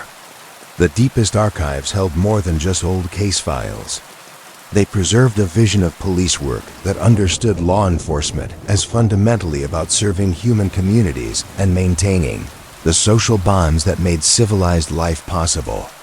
The officers whose work was documented in these files had known that their most important contribution to public safety lay not in dramatic interventions, but in the steady, patient work of building trust and understanding that prevented problems from escalating to crisis levels. Walking back through the corridors of filing cabinets toward the staircase that would return her to the active world of contemporary police work, Detective Walsh carried with her the accumulated wisdom of generations of officers who had understood that their job was to serve people rather than simply enforce laws. Their patient work had created the foundation for everything that followed, and their stories continued to offer guidance for anyone willing to learn from the deep quiet where memory had become peace and wisdom had found its eternal rest in the careful preservation of human experience and community understanding. In these final archives, where the oldest cases had found their completion, the silence itself had become a teacher, holding all stories gently in the recognition that every investigation, every patient conversation, every act of understanding between officers and community members had contributed to the larger project of making human life safer, more just and more peaceful for those who would come after.